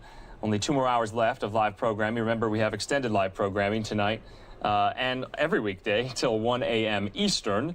And so now we're going to switch and transition to some more coronavirus news. We bring a lot of state and local and federal news conferences about the pandemic since the year began, when the pandemic was just in its early stages. So we want to go out now to Pennsylvania, where officials there are giving an update. They gave an update earlier today about the situation with cases, hospitalizations, and deaths in the state of Pennsylvania. So let's listen into that. Experiencing right now in Pennsylvania. We warned at that point that the Commonwealth is in a precarious place. The numbers of cases rising, hospitalizations rising, deaths rising, and we warned that substantial community spread was already at that point affecting Pennsylvanians, most of the counties actually, all across Pennsylvania. And that if Pennsylvanians, if we did not act immediately to change our behavior, things would get dramatically worse in the coming weeks. And that's why we put into place back then the additional mitigation measures to help slow the spread of COVID-19. Well, over the course of the past 2 weeks, unfortunately, Pennsylvania's situation has become even more dire. And I find myself here saying things I really, really wish I didn't have to say.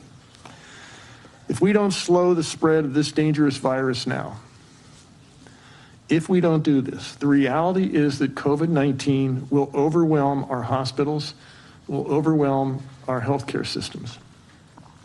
And that's dangerous. As I said before, that is dangerous for everyone who needs medical care in a hospital for any reason, because it stretches our resources and it stretches the staffs of these institutions to the breaking point.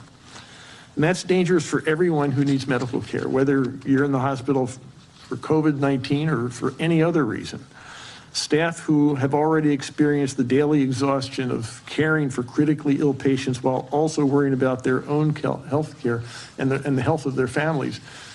This is just taking everything that we have in our healthcare system and stretching it to the limits.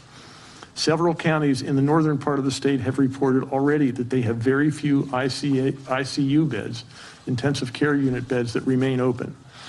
The Tribune Review reported on Saturday that a nurse at UPMC Altoona described the atmosphere in the intensive care unit there and throughout the Southwest by saying, and this is a quote, "It's like you step onto a treadmill and you're going the whole time you're there, basically 13 hours, you're on fast forward." Crowded conditions and dwindling resources are a reality in hospitals all across the Commonwealth. And so are staffing shortages due to increased patient needs and medical workers who are falling ill themselves.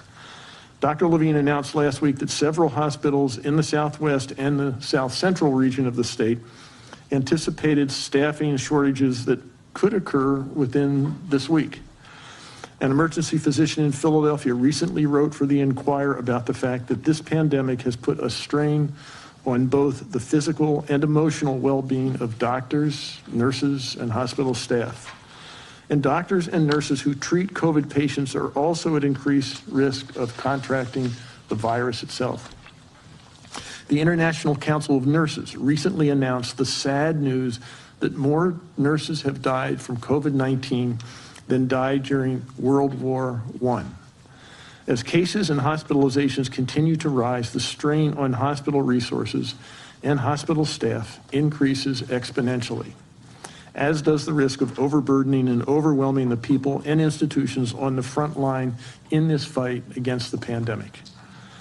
While the Pennsylvania Department of Health and all of Pennsylvania's health systems and hospitals collaborate regionally to share resources and to try to ensure the best possible care for every patient, their task is made immeasurably more difficult by the fact that COVID-19 is spreading dangerously everywhere in the Commonwealth.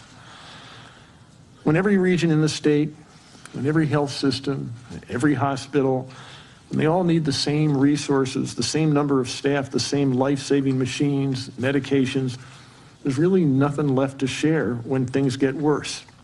And things are getting worse right now. Collaboration between hospitals and doctors does save lives, but it's getting harder and harder right now because of the overwhelming number of patients who need treatment for severe cases of COVID-19 to make this collaboration, working together, possible. Point is, when patients need more specialized treatment than one facility can offer, they often need to be transferred to a larger facility with more capacity to handle complex cases. Now, that's true for COVID-19, but it's also true for patients in other critical conditions, including heart failure, influenza, stroke, pneumonia, sepsis, and a whole host of other serious medical ailments. Pennsylvania's hospitals are already running low on ICU beds due to COVID-19. And what that means is that there are fewer resources to go around for the sickest Pennsylvanians, whatever the sickness that you're suffering. Already we're hearing stories about hospitals forced to divert patients to other treatment facilities because of full emergency rooms and overwhelming needs. If COVID cases continue to grow at the same rate they're growing now, demand for hospital beds and resources will continue to grow and could overwhelm our hospitals and our healthcare workers. If that happens, it will affect everyone who needs emergency care. And again, not just the COVID patients. It will affect all aspects of emergency care and all aspects of our healthcare system's ability to respond. So if you, and this is to my fellow Pennsylvanians, if you or a loved one need emergency care for a heart attack or other unexpected emergency, it could take much longer than usual for emergency response personnel to get to you. And then you could be turned away from the hospital closest to your home if your hospital, your local hospital, is out of beds. And what happens if there's simply no more beds, no more ventilators available? If the worst happens, hospitals will not be able to treat all sick Pennsylvanians. They'll be forced to turn away people who need treatment. And that means more Pennsylvanians will die. Pennsylvanians who would not have died if they had been able to get the care and need they deserve. If our hospitals are overwhelmed, people who might have survived serious illnesses, they'll die. This dangerous and disturbing scenario is not only possible, it becomes increasingly likely with every day that COVID continues to spread in Pennsylvania. It's hard to believe, yet it's true. And that is simply unacceptable. All year long, we have been trying to prevent our hospitals and healthcare systems from being overwhelmed, and that's the reason why. We cannot allow our friends, our neighbors, and family members to be struck down because of this virus, especially when a widely available vaccine is just likely months away. Right now, we all need to take a hard look at our choices and our actions and take every precaution to protect our neighbors, our families, and our friends. This is really up to each and every one of us. Doctors and nurses are frightened right now, and they're asking the public for help. They're asking all of us for help to stop this spread of COVID. We cannot continue to take our medical workers for granted. The staff at hospitals and medical facilities have been doing everything in their power to protect us from COVID-19. We need to do the same for them. We can stop the spread of COVID-19 if we work together. So please, stay home. If you don't, unless you need to go out, stay home. Second, do not attend gatherings with people outside your household. And third, if you need to leave home, please wear a mask. We can prevent that worst case scenario from becoming reality, but that means all of us, all 13 million Pennsylvanians, have to take this virus seriously. We have to commit to protecting one another until the vaccine becomes widely available. If you didn't know before how urgent the situation is, please pay attention now. We must stop the spread of COVID-19, and to do that, we have to all act now. Now I'm going to turn this over to Nurse Maureen Casey from the Hershey Health Center. Maureen.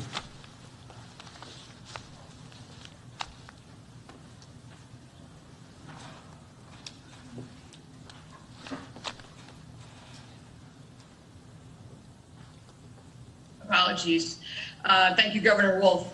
I cannot stress how exhausting it is taking care of the COVID patients that we have at Hershey Medical Center. Nurses are tired. Pennsylvanians did a fabulous job in the spring of flattening the curve, and what we feared then did not occur, but it is occurring now, and like waves on the shore, it just keeps coming. Nurses go home, cry in the shower, cry in their car alone because of the desperation and exhaustion they feel. As a nurse, we just have one simple ask: please wear a mask. It's a simple thing, but it gets the job done. We are taking care of patients. We are quickly becoming overrun. Our hospital is at capacity already. Flu season truly hasn't even started yet, and the COVID patients just keep coming. And we just need people to wear a mask and help us control and flatten the curve again, the way we did in the spring. Together is the only way we can get through this. By wearing masks is the big ask that we have as a nurse. And thank you, Governor Wolf. Thank you, Maureen. And we again, as Maureen said, we all have a basic role to play in keeping this virus from overwhelming our healthcare system, each and every one of us. Now I'd like to turn this over to our Secretary of Health, Dr. Rachel Levine. Dr. Levine. Thank you, Governor. As the Governor has highlighted, we remain extremely concerned about the number of people hospitalized due to COVID-19. 5,421 individuals are hospitalized due to COVID-19 in Pennsylvania as of noon today. 1,115 of those patients are in the intensive care unit, and 614 of those patients are on a ventilator or breathing machine. The trend in the 14-day moving average of the number of hospitalized patients per day has increased by 4,000 since the end of September. Many hospitals across the state either have few ICU beds, or in some cases, no ICU beds. This is a significant challenge for our healthcare system in Pennsylvania, and one that actually our healthcare system has never faced before. Today, we are reporting 6,330 new cases of COVID-19, and there were 8,630 new cases on Sunday. These numbers bring the total number of COVID-19 patients in Pennsylvania since the beginning of the pandemic to 426,444. Of our total cases, the number of people who have recovered from COVID-19 has decreased to now 58%. 42 new deaths were reported today, and 69 new deaths were reported on Sunday, and our total number of deaths attributed to COVID-19 is 11,373 individuals. In the last week alone, we have reported close to 1,000 new deaths across Pennsylvania due to COVID-19. And now, sadly, we have seen deaths from COVID-19 in every county in Pennsylvania. We also watched the statewide percent positivity rate on the early warning monitoring dashboard, and that is nearly at 14.5% statewide. Every single county in Pennsylvania now has a percent positivity above that cutoff of 5%, and 9 counties have a percent positivity above 20%. Throughout the pandemic, there now have been 32,350 cases of COVID-19 in school-age children ages 5 to 18. More than 8,600 of those have been in the last 2 weeks alone. In a moment, you will hear from Deputy Secretary Ray Barashansky regarding our efforts to respond to influenza as well as COVID-19. We are fortunate that we have not seen many flu cases this season so far. However, when someone is hospitalized for influenza, for the flu, they need much of the same resources that are needed to treat patients with COVID-19. They are both very contagious respiratory viruses. That is why we all need to take a look and to analyze what we are doing and how our actions impact the entire community. What this virus has taught us is that we are all interconnected, and there are some activities that are just not safe now because of this global pandemic. Activities like spending time indoors with people who are not masked, spending long periods of time indoors with people who do not live in your household, even if they are wearing a mask. We all need to answer the call to wear a mask, stay home, wash our hands, and social distance. We all need to literally answer the call and answer the phone if someone calls us who's a contact tracer that's reaching out to you. Please be honest, answer the questions. You might save a life of someone you know, or maybe someone that you don't know. As our community joins forces to fight COVID-19, we must stand united. And please remember, always stay calm, stay alert, and stay safe. And now I would like to introduce Ray Barashansky, Deputy Secretary for Health Preparedness and Community Protection within the Department of Health, to talk about influenza. Deputy Secretary.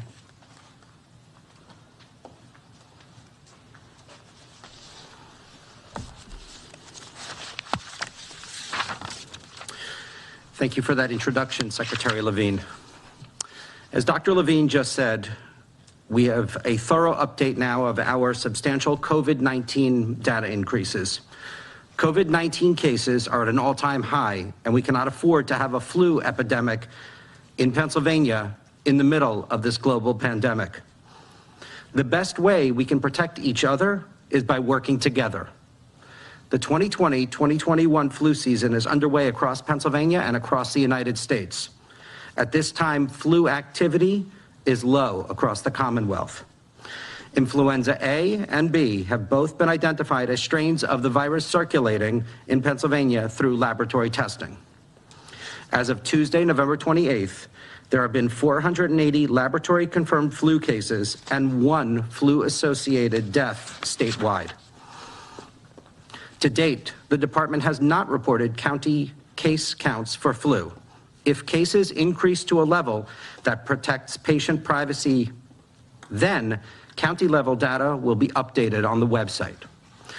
The first death that we reported was during our update of data on November 10th, and this individual was in the 50 to 64-year-old age group. The percent of outpatient hospital visits associated with influenza-like illness has been low and is still below the state epidemic threshold. To date, a total of 12 influenza-associated hospitalizations have been reported in PA during our current flu season. We update our flu data on health.pa.gov every Tuesday throughout the flu season. These data updates provide a summary on when and where flu activity is occurring, current trends in flu as compared to previous seasons, what types and subtypes of influenza viruses are currently circulating. Please also know that our department's epidemiologists continue to monitor flu activity. We are prepared to stand up a multidisciplinary working group comprised of both internal and external partners to quickly respond to any increases in flu activity over the coming winter months. Internally, this working group in the past has seen people from our Bureau of Epidemiology, our state laboratory, our Bureau of Communicable Diseases, our Bureau of Public Health Preparedness, and our Office of Communications, all coming together to work as a team. And externally, we have had members of the Hospital and Health System Association of Pennsylvania, or HAP, the Pennsylvania Medical Society, and the Pennsylvania chapter of the American Academy of Pediatricians. This working group is prepared to discuss flu trends as well as what we are seeing specifically here in Pennsylvania and any relevant guidance from the federal government. You can work with us as well. If you've not already done so, please get your flu vaccine today. It is safe to go to your doctor's office, pharmacy, local walk-in clinic, or grocery store to get your flu vaccine in the form of a shot or nasal spray. Please talk to your healthcare provider to see which flu vaccine is best for you. There are also seasonal flu clinics distributing the flu shot to anyone aged 3 or older to protect against the flu. And actually tomorrow, December 8th, there's a drive-through clinic being held in Bethlehem City at the Lehigh Riverport Garage from 4 p.m. to 6 p.m. A full list of our upcoming flu clinics can be found at health.pa.gov. We recommend you getting your vaccine now before the flu activity peaks in your community and certainly before the end of the year.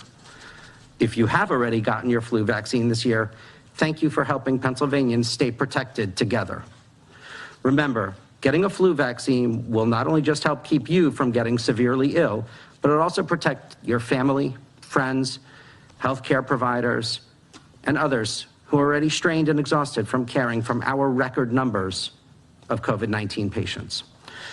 Ultimately, getting a flu vaccine will protect all those you may come in contact with this season.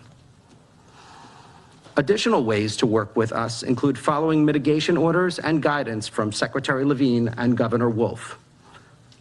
Cover your coughs and sneezes with your elbow, and please continue to wear a mask. Clean surfaces frequently, particularly those that are touched frequently, such as doorknobs, countertops, remote controls, or even your phone. Contain viruses by staying home if you're sick. And please continue wearing a mask and social distancing. And lastly, please download the COVID Alert PA app to your phone to assist us in our collective fight against COVID-19. The safety and health of Pennsylvanians remains our #1 concern. Let's stay protected together. And with that, I'd like to welcome Governor Wolf back up to the podium to open up for questions. Governor. Thank you, Ray. Again, the point all of us are making is Pennsylvania, we have a problem, and we have to work together to address this pandemic. So thank you both. So let me open up to questions. Thank you, Governor. Our first question is from Davine Quartz from the Beaver County Times. Go ahead, Davine.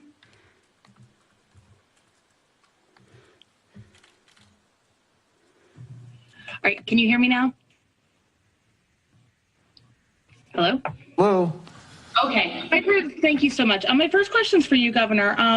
We heard that over the weekend, Dr. Birx had asked states to increase mitigation because this week and next are going to be so concerning for a surge because of Thanksgiving, with hospitals seeing more and more patients. Why is the state not following that advice, or are you intending to sometime soon?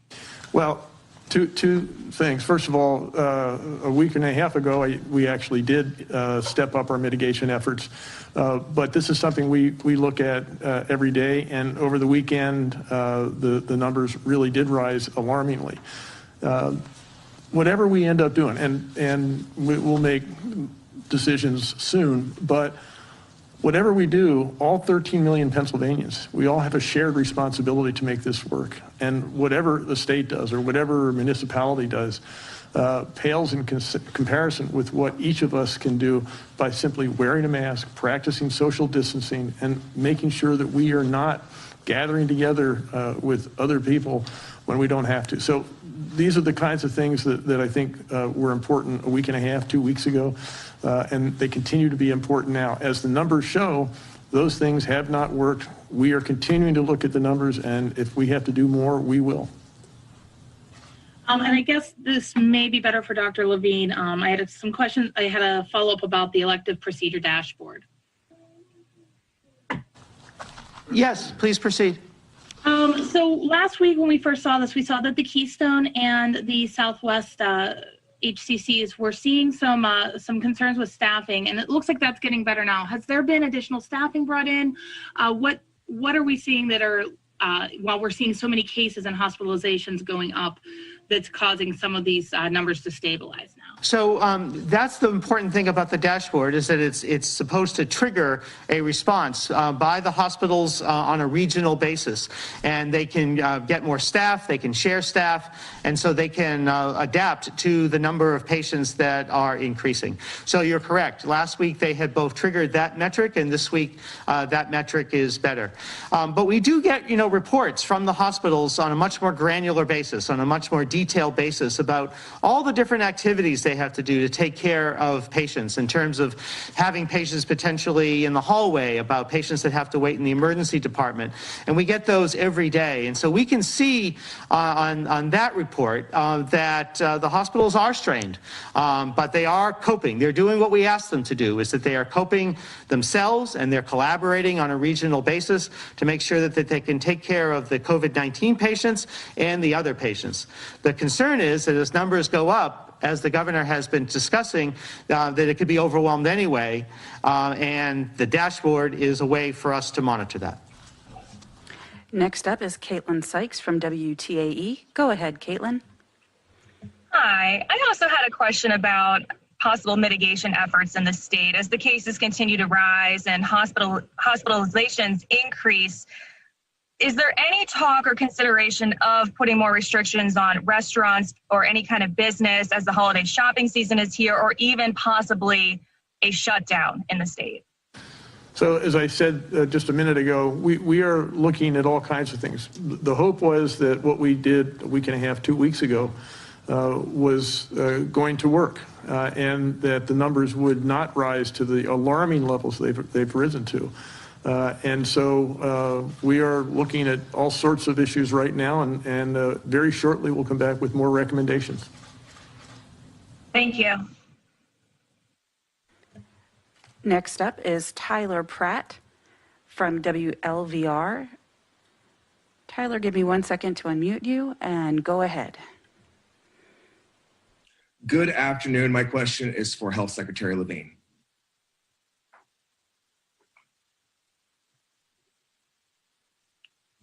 Hi, Dr. Levine. Nice to see you. We are getting reports of family members in a household that where someone is tested positive for COVID-19 are told to assume that they have the virus and stay in. How is the state accounting for those potential COVID numbers for people that may not be getting tested? So if someone is in a household with someone who has documented COVID-19 and they are symptomatic, with symptoms of COVID-19, that's an important distinction, then they can be considered probable cases and they don't have to be tested. If they're not symptomatic, they're absolutely not considered. But if they have exactly the same symptoms and they're in the same household as someone that has COVID-19, then we can consider them probable cases. Now remember, in terms of making any specific decisions, we're really concentrating on confirmed cases, but we do have probable cases as well. Next up is Mike Rubincan from the Associated Press. Go ahead, Mike.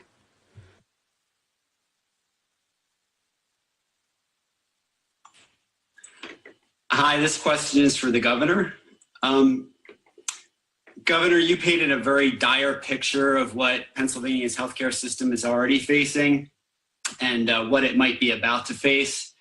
But, you know, as you said, you might be announcing new mitigation measures, but none today. So what gives you any confidence that your words today are going to move the needle in any way at all when they did not 2 weeks ago? Actually, as I said, we're still looking at things that we can do in addition to what we've already done, and very shortly we'll come up with those things. But I wanted to reemphasize today that the problem hasn't gone away. I want to make sure that I'm as transparent, as open as I can, but I also want to bring us back to the fundamental issue here, which is that each and every one of us has to take this seriously. This is not going to go away no matter what the state does. It's not going to go away if we rely solely on what municipalities do. All of us are in this together. And the state needs to do whatever it can, and we will continue to do that. And if we need to do more, we will. And we'll be making that decision very shortly.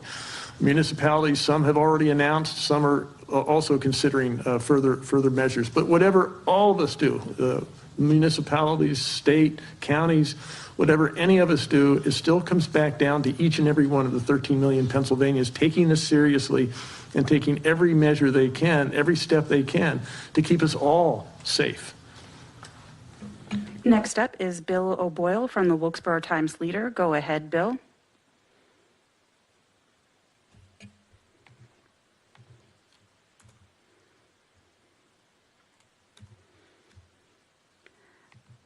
Okay, moving on. Jamie Bittner from Fox 43. Go ahead, Jamie.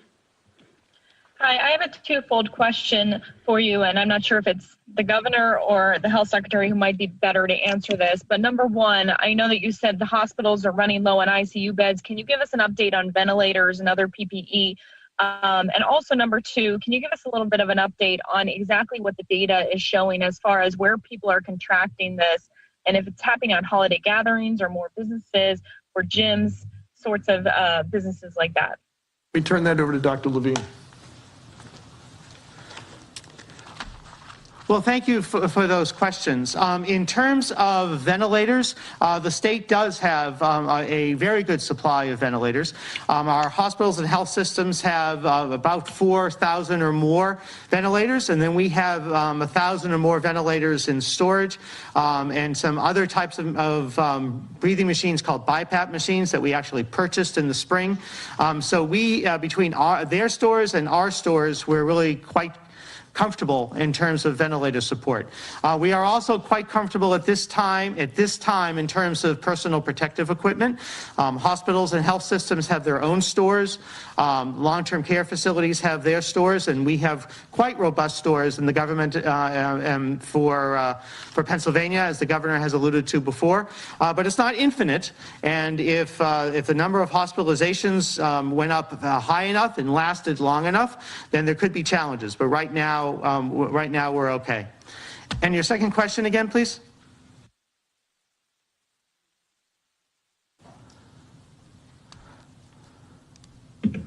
I'm sorry, I needed to unmute myself there. My second question was, what is the data showing you at this point on where people are contracting it the most? There is widespread community transmission throughout Pennsylvania. And so, we've mentioned this before, that when we had, 12,700 cases on new cases on Saturday, it is impossible to do case investigations and contact tracing for that amount of people. And so we have to prioritize, and we do prioritize to nursing homes and other long-term care facilities. We prioritize for correctional institutions, we prioritize in schools and for seniors, but we're not able to really get to much of the general population. So really, it is everywhere. So any time that you are outside your home, there is a potential to contract COVID-19, which is why we issued a stay-at-home advisory approximately 2 weeks ago. Now that risk is lessened if you wear a mask. It's lessened if you wash your hands. It's lessened if you social distance. But that is why we're really asking people to avoid large gatherings, to avoid small gatherings, and to do everything possible to stay at home. Now that's going to mean for the holidays that are upcoming, for Christmas and Hanukkah and Kwanzaa and New Year's, that we do not want people to go out and celebrate. We do not want people to invite their friends and neighbors over to their home and have parties. And I know that that's a sacrifice, but that's what we have to do to stop the spread. Next up is Jim Melwert from KYW News Radio. Go ahead, Jim. This question, I guess, is for both of you. Governor, primarily, I don't mean to sound like a cynic, but we've kind of been hearing the same message, asking people to answer the call, do the right thing. But you lay out the hospitalization rates, positivity rates, the deaths, and we see contact tracings lagging. Only 665,000 have downloaded the app as you're asking them to do the right thing. So the question, are we as a Commonwealth just banging our head against the wall, hoping to get rid of a headache? Is it time to try something new or something more? Yeah, well, again, we are doing all these things. And I think, as I said, a week and a half, 2 weeks ago, we actually did announce measures. We have measures that had been in place before that. Your point is a good one as to whether we need to do more, and we'll be making that decision in the next few days. So I think we are trying things all the time. But again, as I said, it comes back to, in addition to all those things that we can do, in addition to all those things that municipalities can do, each and every one of us has a responsibility. And I don't think it's banging our heads against the wall. I think it's saying, let's recognize, maybe in a way that we didn't, that we are all in this together, and we are all sharing in the responsibility. This is not just one institution or one person. So no, it's not banging our head against the wall. I think it's recognizing that maybe the understanding of this doesn't occur all at once in everybody. We have to keep preaching this gospel. But I think it's important that whatever solution we come up with, whatever we do here at the state, it has to be accompanied by a recognition that we all share a responsibility for making this work.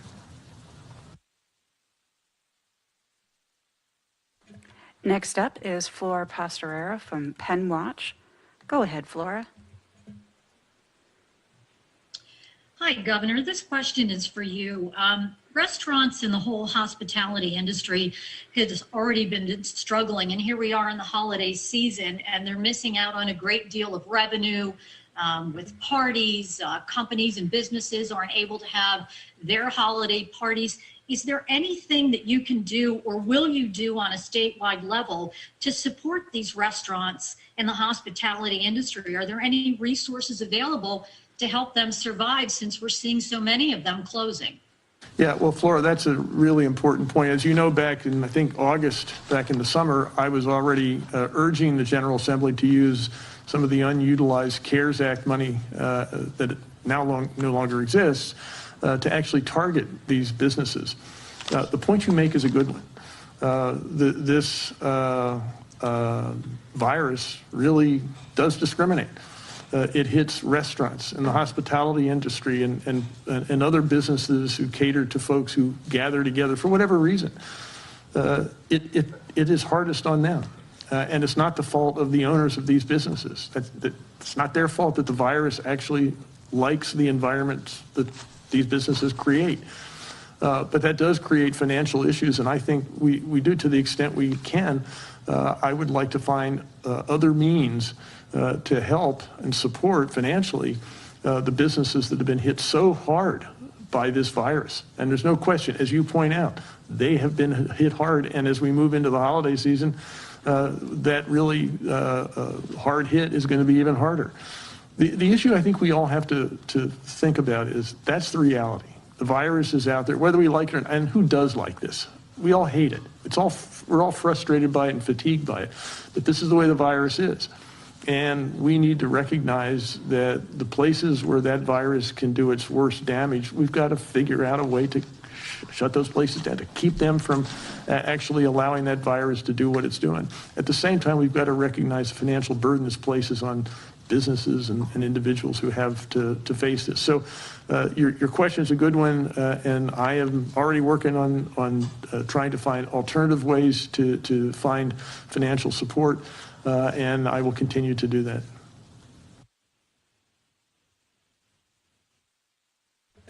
Next up is Paul Go from the Pittsburgh Business Times. Go ahead, Paul.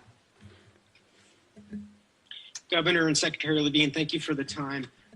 Wanted to talk to you, would these restrictions, if you do decide to make them, would they be regional or statewide? And what's sort of the rationale for looking at the data in the next couple of days to decide to do so? Well, as you know, Paul, let Rachel talk about this too, but as you know, the statistics change from day to day. That's why we have a 14-day, 7-day moving average. And you can't make decisions based on 1 day's or even 2 day, 3 days results. We have expected an upsurge. I think, have been surprised in the last few days as to the increase, the rate of increase that we've seen. If this continues, that's going to call for one set of actions.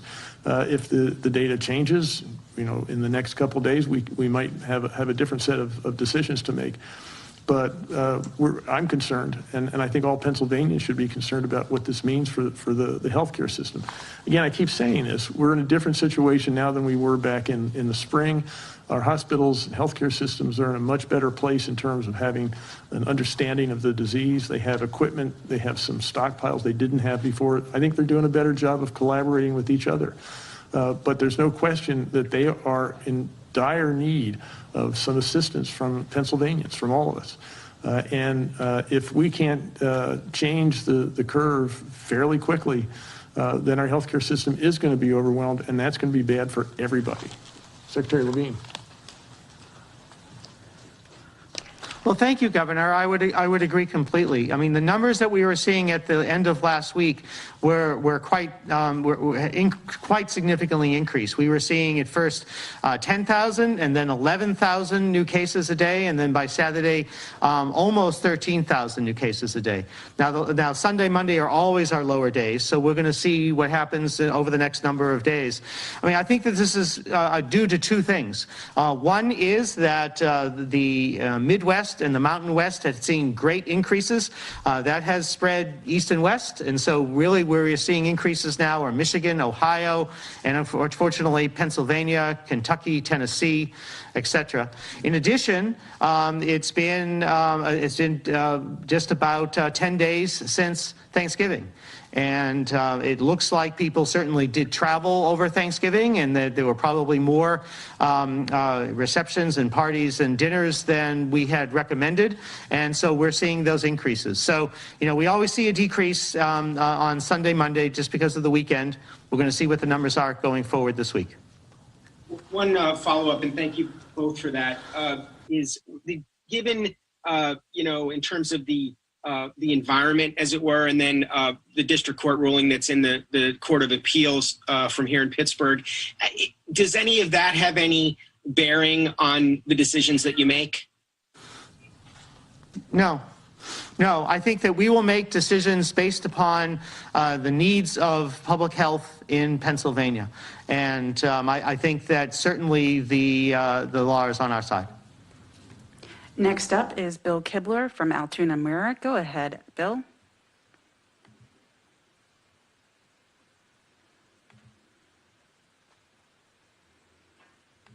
Bill, go ahead and unmute yourself. Thank you. Sorry, I didn't realize I had to unmute myself. Are flu cases low during this flu season because of the precautions like mask wearing and social distancing for COVID-19?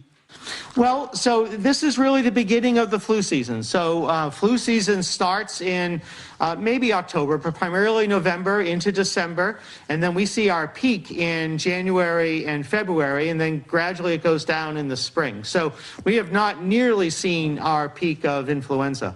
However, the same measures that will protect you from COVID-19, wearing a mask, social distancing, washing your hands, avoiding gatherings, will also protect you from influenza. They are different viruses, but they are both respiratory viruses, and they're spread in the same way. So if people take the precautions that we're talking about, it'll protect them from the flu as well. However, as Deputy Secretary Barasansky said, the best way to protect yourself from the flu is we have a safe and effective vaccine, a flu shot that you can get almost anywhere. You can go to a pharmacy, you can go to probably a grocery store and be able to get a flu shot, and you can be protected against the flu.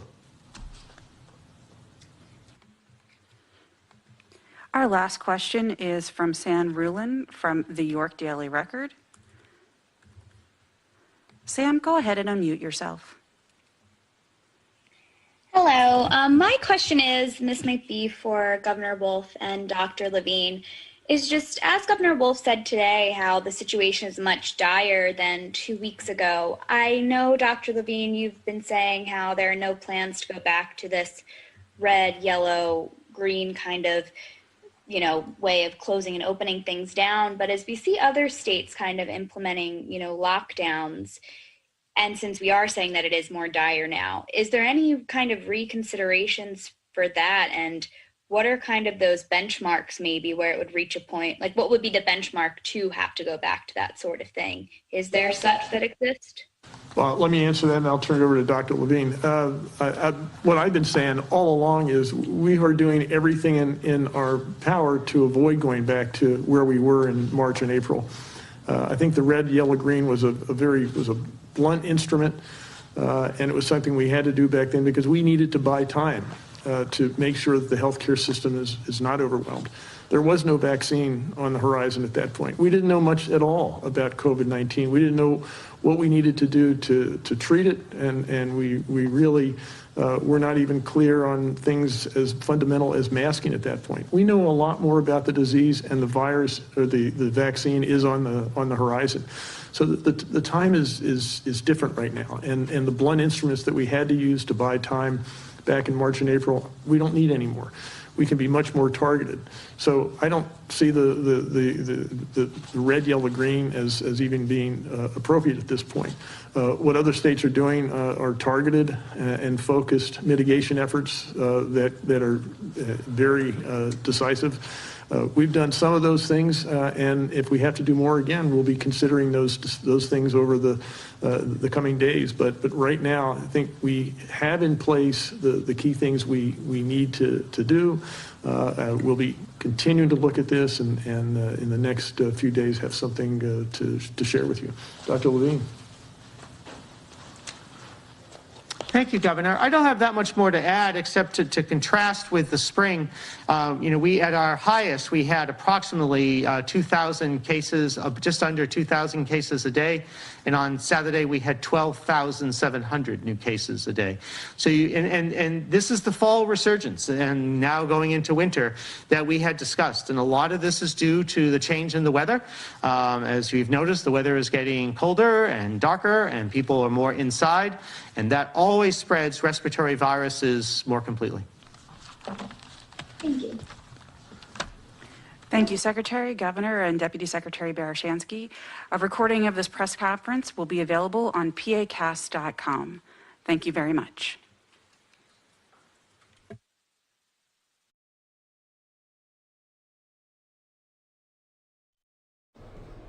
All right, so that was the Pennsylvania briefing from earlier that we wanted to show you in case those of you watching might be from Pennsylvania or traveling to Pennsylvania soon, and you wanted an update on the situation with regard to the pandemic there in the Keystone State. So we're going to take a quick commercial break, and then we'll be back. We want to jump in and break in for some breaking news that we're reporting the American hero and test pilot, that flying ace, Chuck Yeager, dead at the age of 97. We'll have more on his life and some pictures and video of his life after the commercial break. So stick with us. We'll see you back here in 2 minutes on News Now from Fox.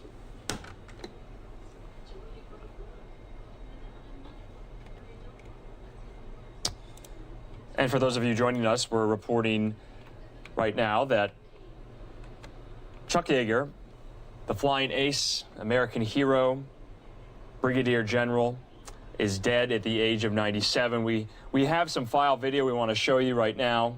Down at Edwards, except there's no F-15s at Edwards, and that's my favorite airplane. Some video of Yeager. We want to read. Well, say, weren't you unhappy that you didn't receive the recognition for breaking my gun? And I said that.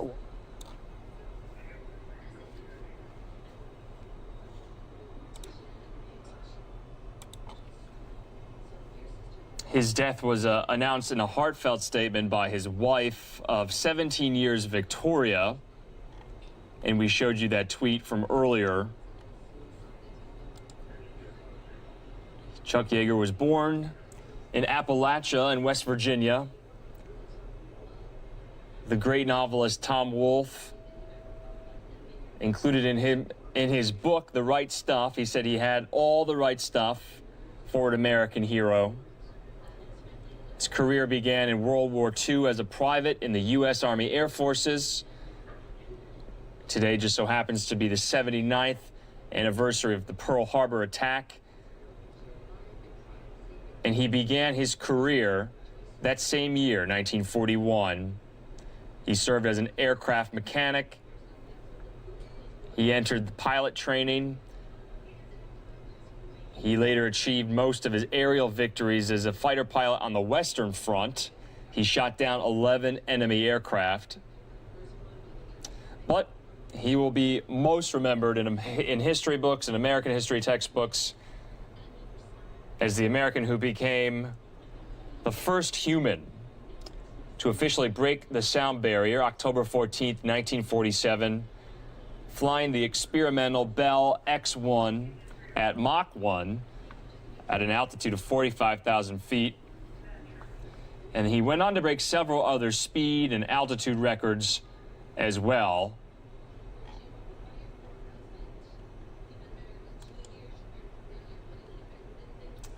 There he is there at a younger age, obviously.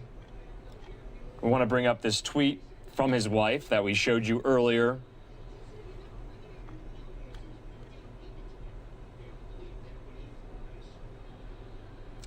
And we'll read that for you. It is with profound sorrow I must tell you that my life love, General Chuck Yeager, passed just before 9 p.m. Eastern. An incredible life well lived, America's greatest pilot, and a legacy of strength, adventure, and patriotism will be remembered forever. His wife, Victoria, writing that on his Twitter account. He was quite prolific on Twitter in his last years.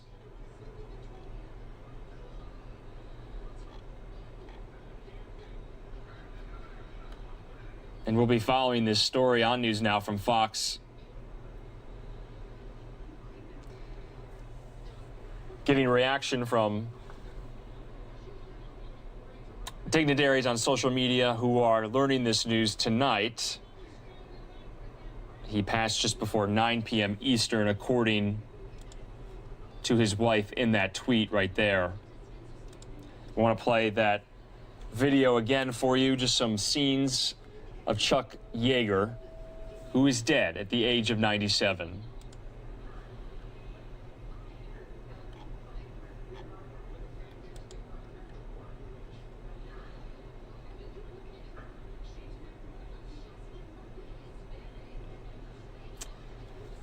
He became familiar to a younger generation 36 years after he broke the sound barrier when he was portrayed in a movie, The Right Stuff, by the actor Sam Shepard. It was based on that book I was referring to by Tom Wolfe, the novelist, The Right Stuff. It centered on the daring test pilots of the space program's early days, including Chuck Yeager and former Senator and astronaut John Glenn as well.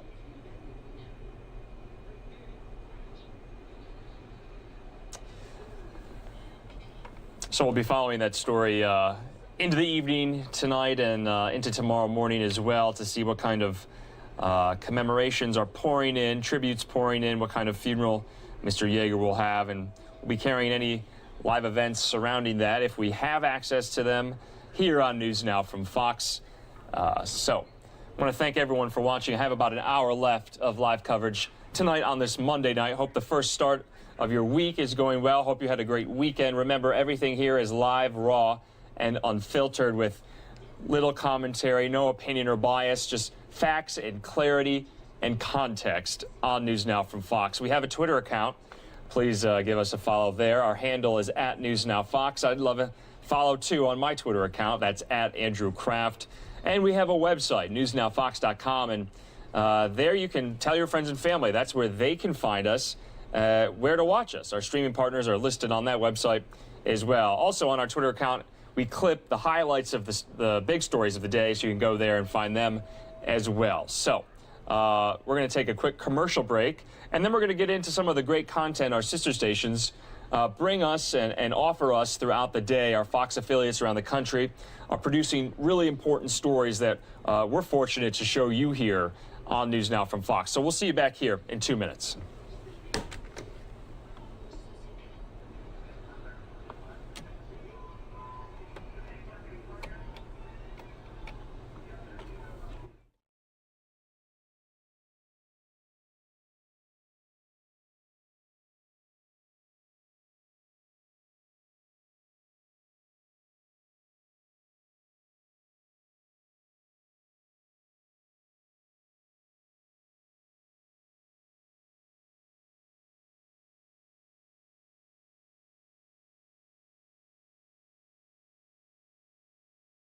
And that first story we're going to get to is from our sister station in Chicago, Fox 32.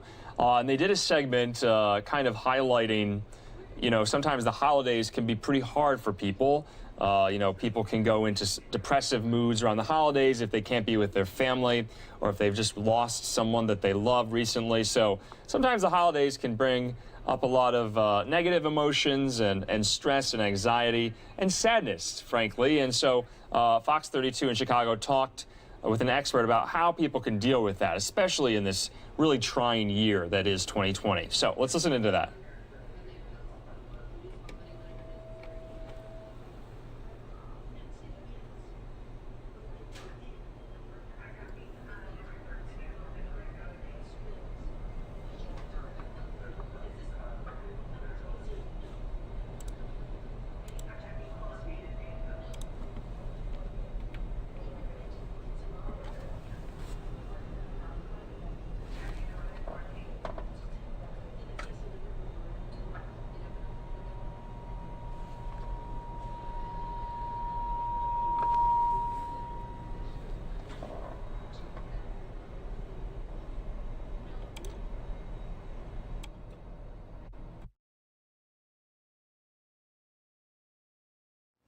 Well, I didn't realize that that was a path that I was going to take, to be quite honest with you.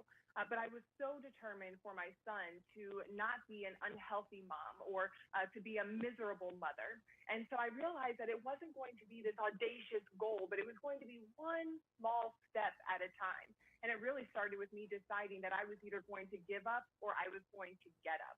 And as I started to get up, it was a matter of taking care of myself, taking care of my mental, emotional, physical, and even spiritual well-being. And when you focus in on taking care of yourself, then you will become happy and whole once again. You know, I have to say, for some people, this is easier. For some people, it's natural. And maybe you had that personality where it is a little bit easier, but now you're trying to use what you've learned to help others. So what can people who maybe have a harder time, you know, pulling themselves out of, you know, what we're going through now with this pandemic, the fact that we haven't been able to have holidays with our family, the fact that we haven't been able to get on airplanes to visit family. What do you want to tell those people who find it really difficult to pull themselves back up? Well, you know, people have asked me this question before. Were you always positive? They think that maybe my preset DNA made it easier for me to overcome such a tragedy. But let me tell you something. Nothing can prepare you for becoming a widow at 29 years old and your husband being murdered. That is not something, it doesn't matter how positive you are, it's not going to help you to get out of that misery and that grief. But what did help me was taking control of my mindset. Our brains are very sophisticated. And what I found is what you focus on expands. See, what happens is if you just focus on your worries, then everything in the world seems miserable. But if you start to focus on even a small positive thing, for example, you know, staying at home, no, it's not ideal. We want to be with our families, but are we safe at home? That's a small adjustment in your thinking that will help to start pushing your brain in a positive direction. And so one thing that I tell folks is you don't have to suppress those complicated or heavy emotions. It's okay to feel them. As a matter of fact, the more you feel them, the more you realize that you will have power over them. And then do a couple of things to take care of yourself. Unplug from social media if you feel like that is draining you. You're comparing your life to other people's lives. Nurture yourself. We have an abundance of time in this pandemic, and it's things that maybe we said we would do that now we can do. You can take care of yourself. You can invest time in your family and your relationships, even if it is through a different means like social or like technology. But the point is there are other things that we can do to really use this time wisely. But again, it goes back to taking care of yourself. And the first step in doing that is shifting from focusing on your problems to focusing on even one positive possibility. Okay, I have to ask you, Karen, because a lot of people are watching you right now and they're saying, what happened to her husband? So if you can, just kind of give us a brief synopsis of what happened and how it changed your life to what you're doing now.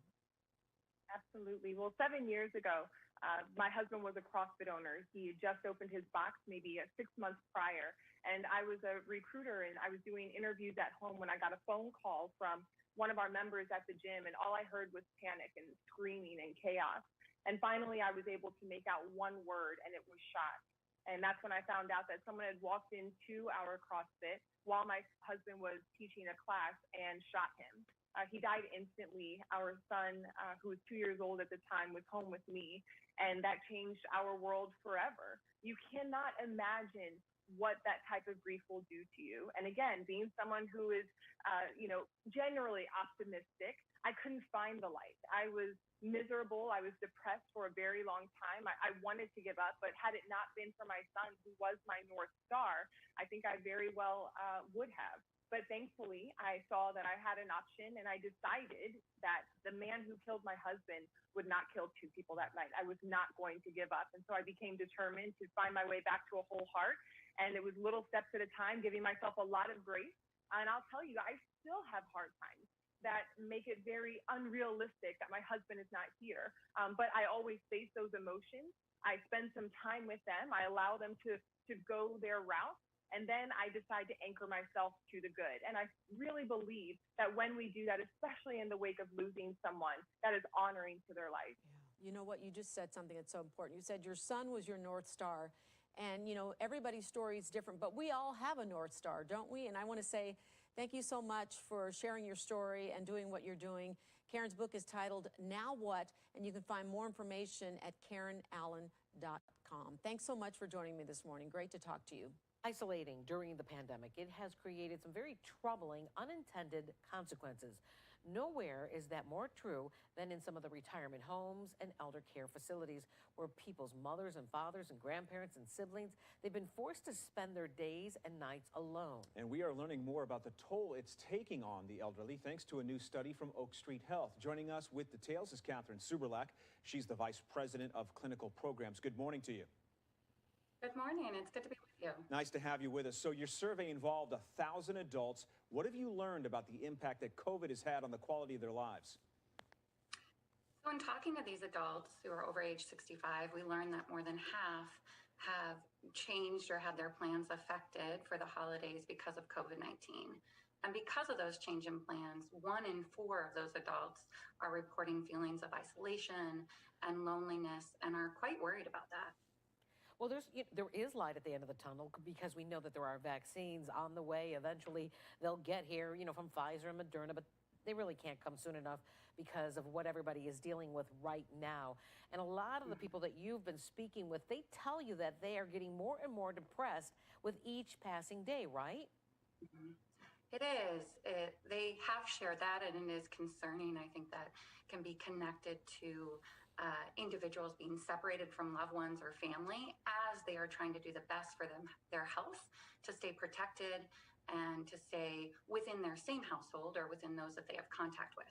But it may mean that their traditions and or plans that they may normally have changed this year. Yeah, speaking of traditions, what were they telling you about the prospect of spending Christmas and Hanukkah alone?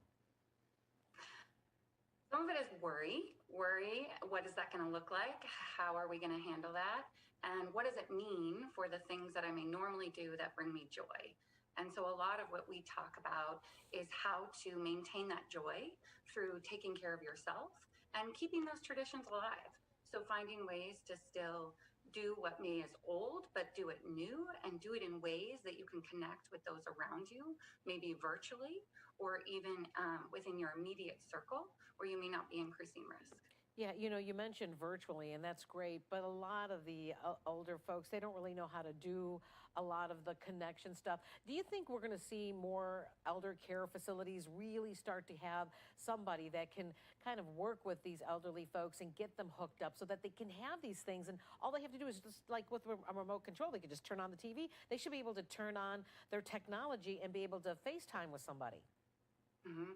I think that's both a wonderful idea, and I see people actively doing it. I think there are several ways that we've seen in our practicing to connect with others, whether that is safely engaging with your care team and or a loved one or a friend or a church member who may be able to demonstrate for you how to use it, and or the ease of a tablet that can kind of have a one-click connection for healthy coping mechanisms. Another thing we talk about outside of virtual is about move or meditate. So if mobility might be a challenge, then kind of the meditating and taking time for yourself can be one way to connect that's not virtual.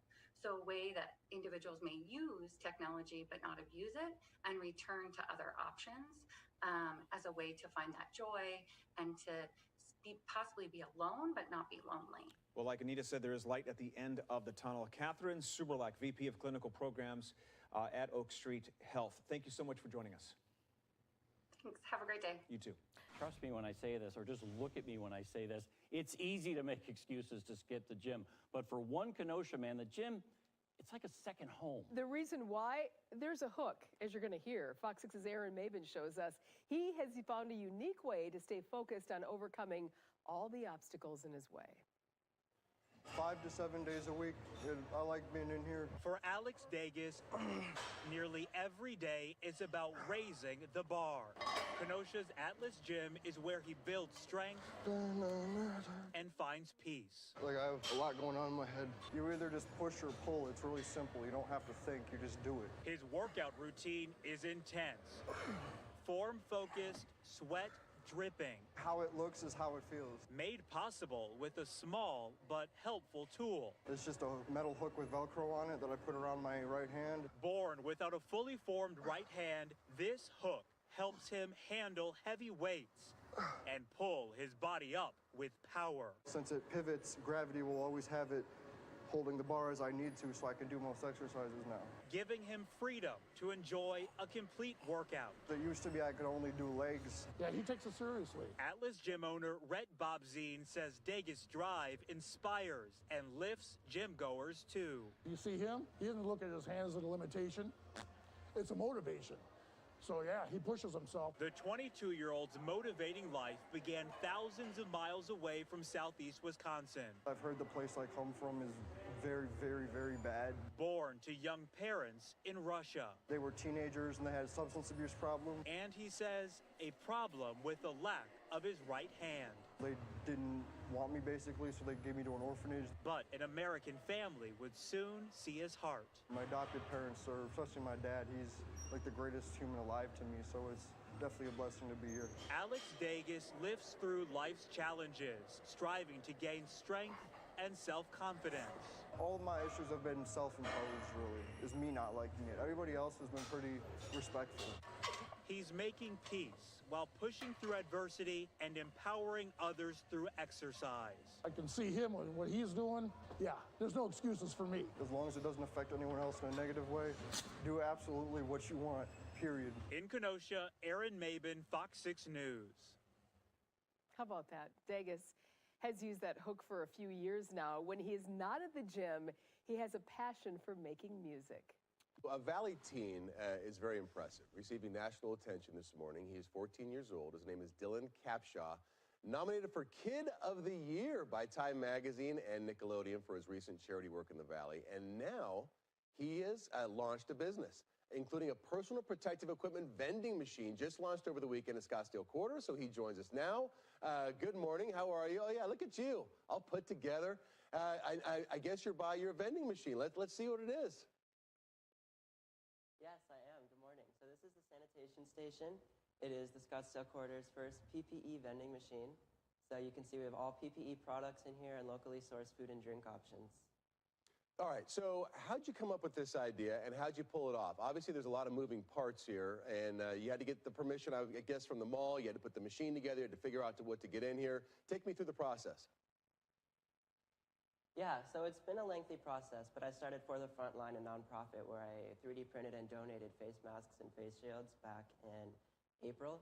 So now that PPE is back in supply, I wanted to start making sure it's readily available for people walking around and out and about. So in September, I came up with the idea, and I've spent the last couple months getting the machine, fixing it up, making the wrap and designing it, finding vendors, stocking it, and working with the Scottsdale Quarter to get it placed. It looks really good, Dylan. All right, take me through some of your products, if you would, and tell me how much they are, and there you go. Go.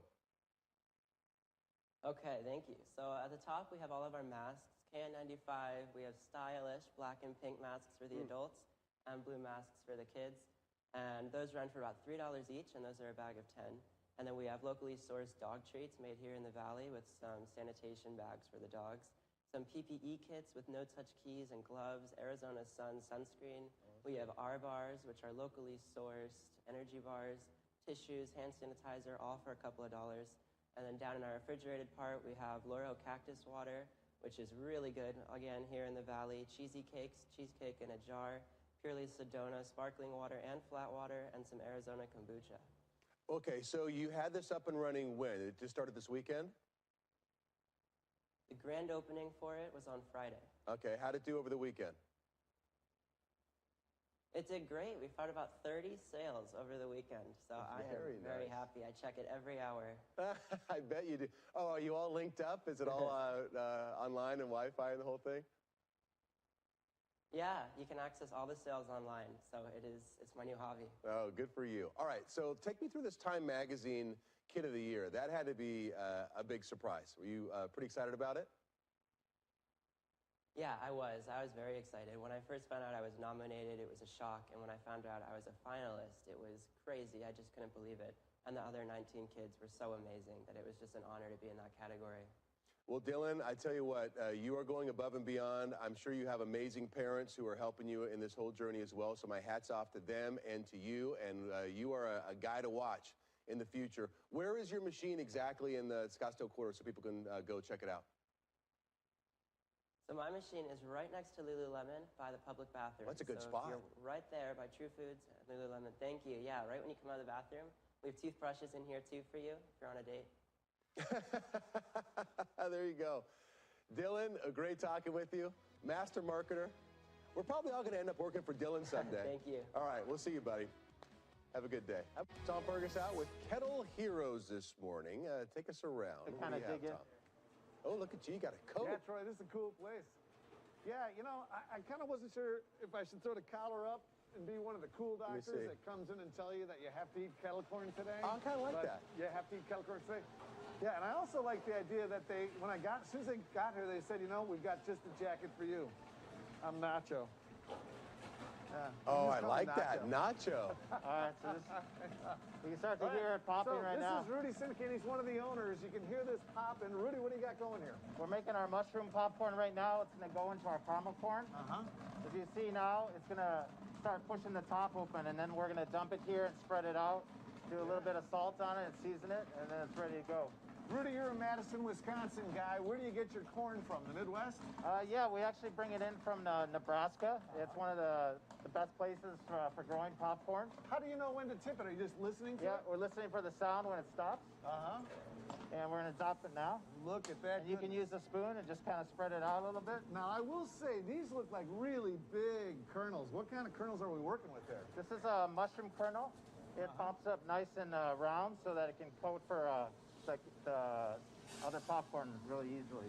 Just keep making batches. Yeah, we'll go batch after batch, small batches here. What kind of oil are you cooking these things in? This is a high oleic sunflower oil. It's one of the healthiest oils that you can use for cooking. So now we've got it in here. What are we putting on next? We're going to put a little bit of salt, so if you want to just shake it all over. Yeah, heck yeah. This might be a little salty. Is that good enough? That's right, however you like it. Timothy's over there. I took his job for a couple seconds. Timothy, am I doing this right? Yeah, you are.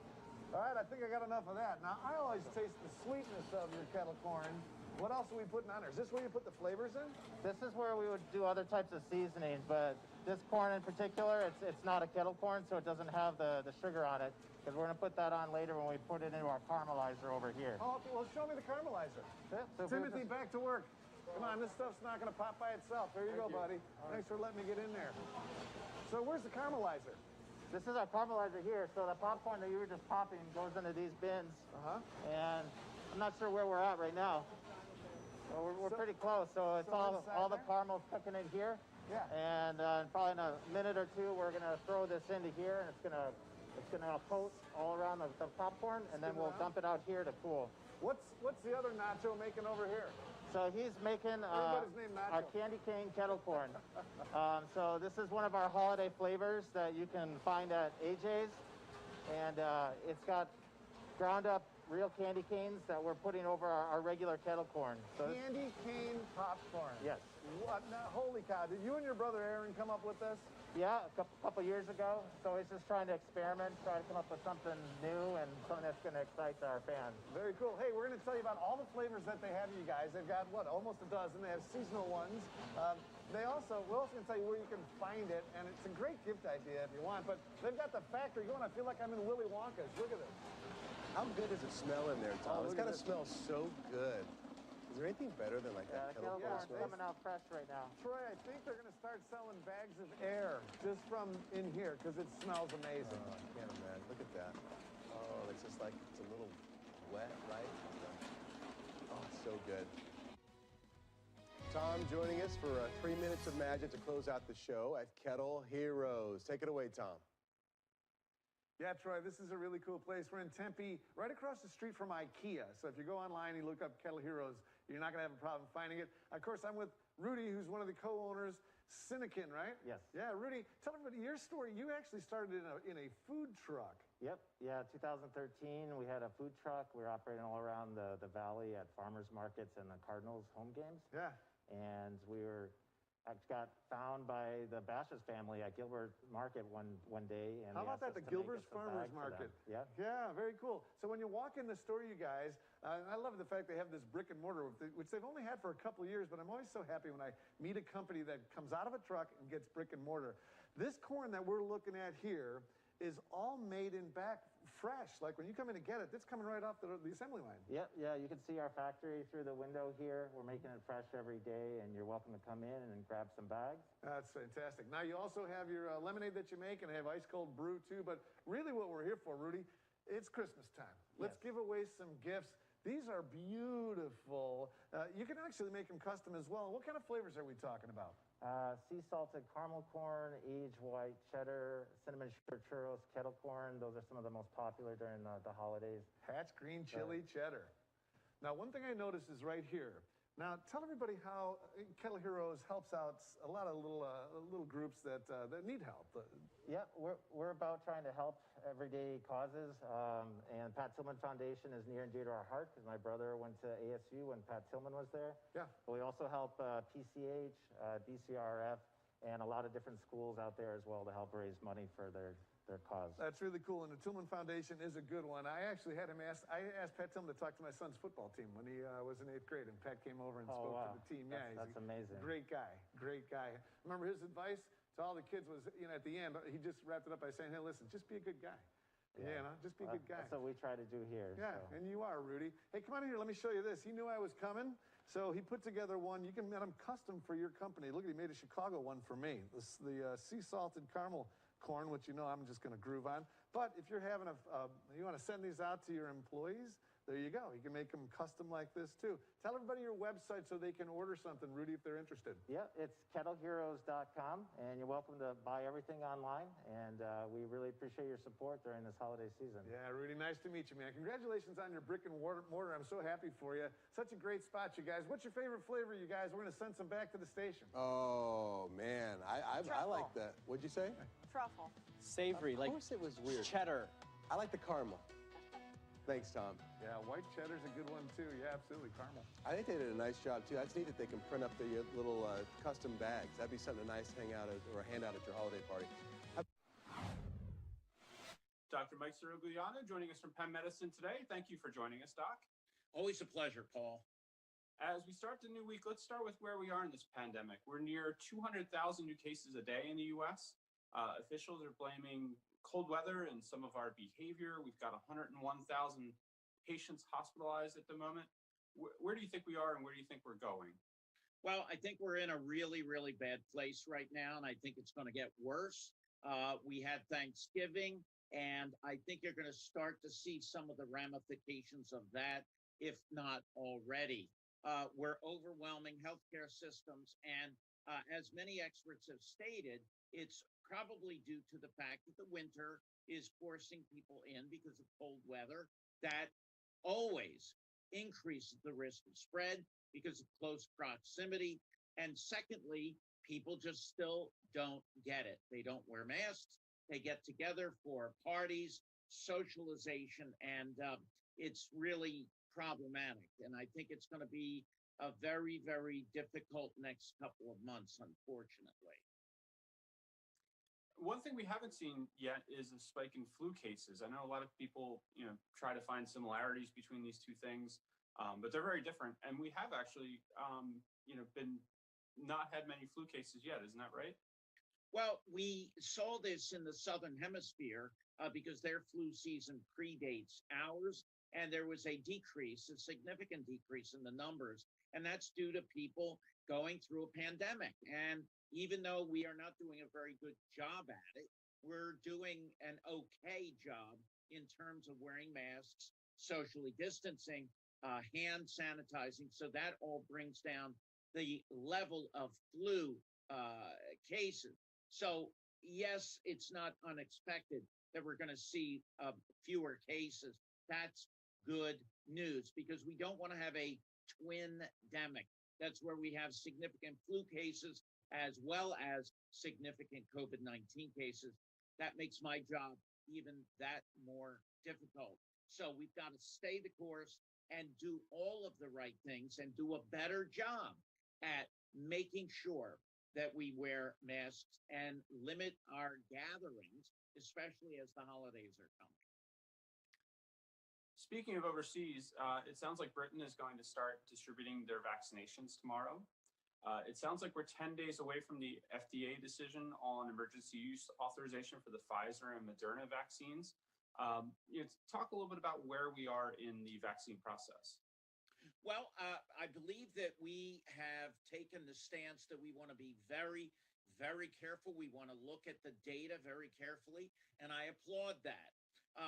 What we need is to get going on this. And so in England, I believe they're going to start vaccinating with the Pfizer vaccine tomorrow. And in fact, in about a week or so, some people estimate December 11th to the 14th. It may be around the 14th that we start administering vaccinations in this country. So it's very exciting. It's the cavalry. We need to get going on this.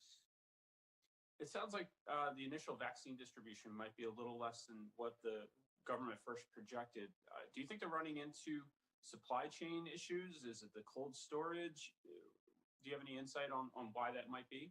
Well, there's probably a number of reasons. Remember, we have to immunize an entire planet. And so this is unprecedented, and we have to get it right. And there's going to be glitches, and there's going to be a number of issues that have to be worked out. But I'm confident that under the leadership of this four-star general, that we're going to be able to nip this in the bud, if you will, and get all the bugs worked out.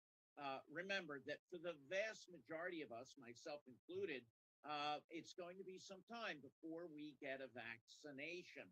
So we need to be patient and do everything in our control that we can do to protect ourselves. Wearing a mask, socially distancing, washing your hands, using hand sanitizer. I think the vaccine has brought a little bit of an optimistic, glow to the holidays. I think people are excited that 2021 should look different than 2020. That said, the message from officials on this weekend's talk shows was the vaccine's close, but it's not going to spare us from the current spike that we are seeing. Is that where you stand too? Is that what you think is the case? Well, Paul, it's before we get herd immunity, we have to get about 70 to 80% of the population immunized. That's not going to happen until probably April, May of next year. So the current spike is not going to be affected by the vaccination at all. And we need to remember that the vaccine doesn't cure the virus. What we're hoping is that it reduces the number of severe cases of COVID-19. And with herd immunity, it will make it harder to get the virus. So we are really in the thick of it right now. And the vaccine will not be doing anything for this current surge. Obviously, small businesses are getting really hurt in this environment. Included in those are bars and restaurants. They're really pushing back on some of the restrictions and heartfelt pleas from some of the restaurant owners, and your heart goes out to them struggling in this environment.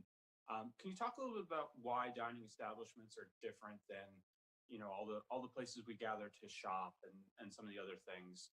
What makes dining and restaurants a little bit of a difference? Well, if you compare a supermarket to an indoor restaurant, remember that in the supermarket, everyone's wearing a mask.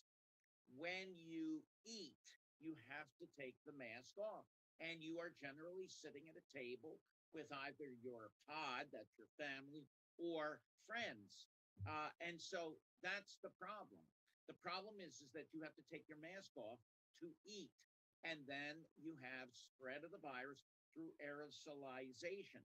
Now, I love going to restaurants. In fact, what I have done with my own family is I patronize all my favorite restaurants by getting takeout.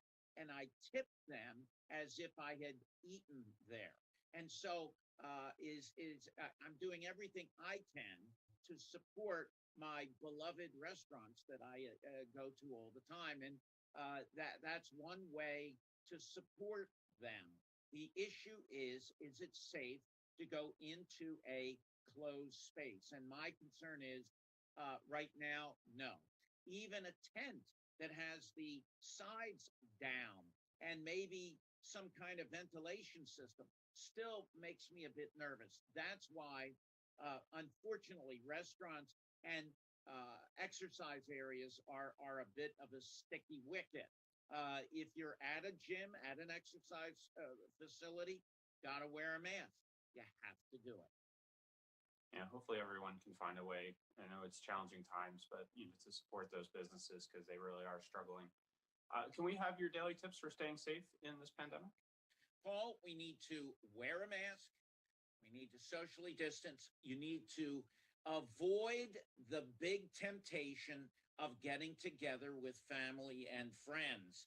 This is not the year to do that. If you do that, you're going to be risking not only your own health, but your family's health. It's not the time to get together for gatherings. I'm sorry about that, but that is what we need to do. If we do that, we'll get through this dark period, we'll get the vaccine, and then there is light at the end of the tunnel. Dr. Mike, we truly appreciate your time and you're joining us for these conversations every weekday. Thank you and have a great day. You as well, Paul. You take care and you be safe. Time to talk with Dr. Oz, who is live from the New York City area this morning. Great to see you, Dr. Oz, as always. You know what, something else was great to see was all of these boxes of vaccine rolling out into London. I'm sure you were happy to see it as well. Very happy, and I know a lot of folks are saying, how come that's not happening here already? I actually quizzed some of the task force members about it, and they said there's enough paperwork from the Pfizer study to reach the top of the Sears Towers in Chicago. So it's a lot of stuff they've got to go through. They wanted an extra week to pull it off, but they're already ready to ship the vaccine. I'm pretty sure they'll approve the Pfizer vaccine this week and Moderna next week. So take us through that. So let's say, I think it was the 10th, right, that they were meeting on the Pfizer. So that's Thursday. Okay, so they go through and they say, okay, yes, we're gonna approve it. Then how quickly can it roll out and start getting to places like Arizona? But just like the UK, next week they'll start pushing out the vaccines. They've got 20 million doses. That's enough for 10 million people because you need 2 shots per person. But again, we're making a lot of vaccines every week, so Arizona should start getting it by the end of the month as well. We got to protect the healthcare workers first, so that's the group of people who will first get vaccinated, along with people who live in long-term care facilities like nursing homes. They're the ones that's pretty important to protect because that's 40% of all the deaths in America.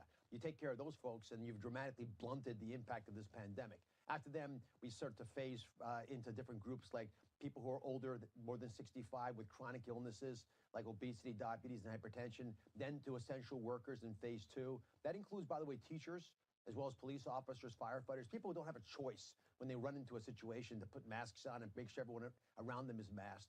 And then finally, phase 3, and this is a little controversial, is they want to get people under the age of 30 vaccinated next because they're the ones who hang in bars, their social circles are larger, there are more super spreader events with that group. And then finally, phase 4, which will probably be March, April, will be everybody else. Yeah, phase 3 makes sense, Dr. Oz, because we've been talking about that forever. I know here in Arizona, that is part of the #1 group of people who are positive, and they're often asymptomatic.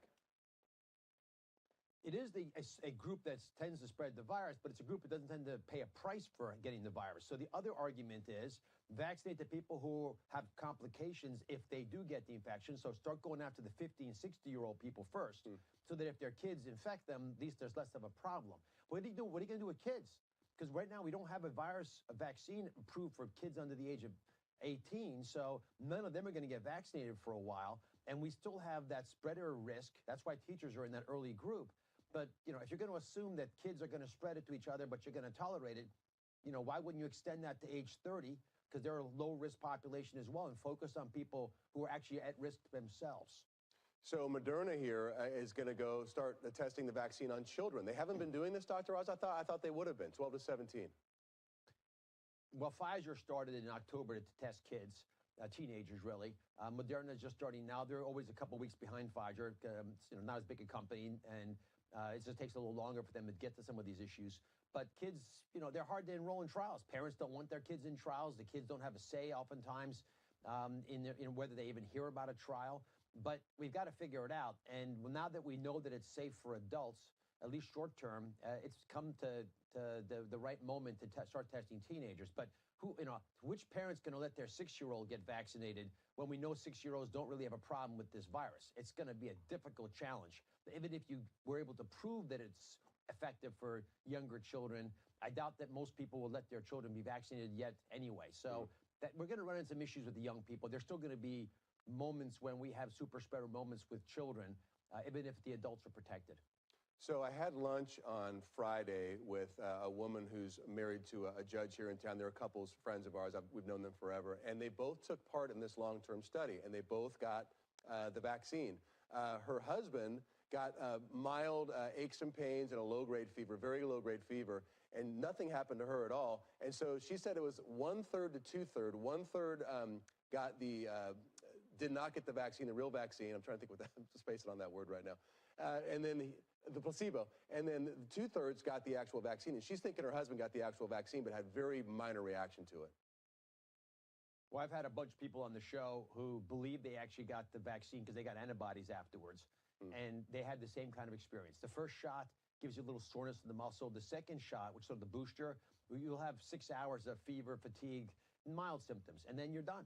And so the lack of more severe side effects from this new generation of mRNA vaccines is very encouraging. Remember, this is the same approach we're going to take to cure cancer. We're going to make mRNA with little bits of cancer cells, and then not the actual cancer itself, but the marker on the cell, and tell your body, hey, listen, there's a cancer in your pancreas, go kill it. And you'll be able to go after some of these more difficult cancers with this technology. So that's why they were developing it, not for vaccinations. But it turns out it works to wake up our immune system. And so the experience we're gaining with COVID-19 will help us in future vaccinations, but illnesses unrelated to viruses as well. Wow. So this investment we're making could be paying dividends for generations to come. I have a quick question for you. So we have decided here in the Valley, no, Tempe and Phoenix have both done this. We have shut down basically all outdoor sporting events. We had a bunch of like club soccer tournaments and baseball tournaments coming in. What are your thoughts on shutting down sporting events outside, citywide like that? I understand and respect the difficulty of elected officials. They want to keep people away from each other. I mean, there's just not that big a risk with people playing sports with each other. It's there, it's just small. You know, the chance of getting infected is 20 times higher if you're indoors. If 7-year-olds are playing soccer, we don't have a lot of risk of infection amongst them that causes symptoms, and we're not even sure that being out when they're outdoors, they infect each other that often. So I get that it's a luxury, or so it seems, but you pay a price when you don't let people get outside and do things that are reasonably healthy because of the theoretical risks of them. And I think as a nation, we're going to have a reckoning with this. We're going to have the same battle right now with what to do with people who already had COVID-19 who don't want to get vaccinated. What do you do with them? Yeah, what do you do with them? You cannot prove. Yeah, well, I mean, literally, it's what I'm struggling with right now. The firefighters in New York have said half of us already had COVID-19. We're out there saving lives. We risked ourselves. We got the virus while we're doing our job. We survived it. Now you're telling us we'll get a vaccine. First off, do we need it? And second off, is it right for us to go before people who've never seen the vaccine before? I mean, the virus before. Maybe you want grandma vaccinated before the firefighter gets vaccinated. And that's the dilemma as a nation we're going to struggle with. I'll tell you, it's hard for scientists because what you know makes sense as a scientist may not be what elected officials want to say because it gets confusing.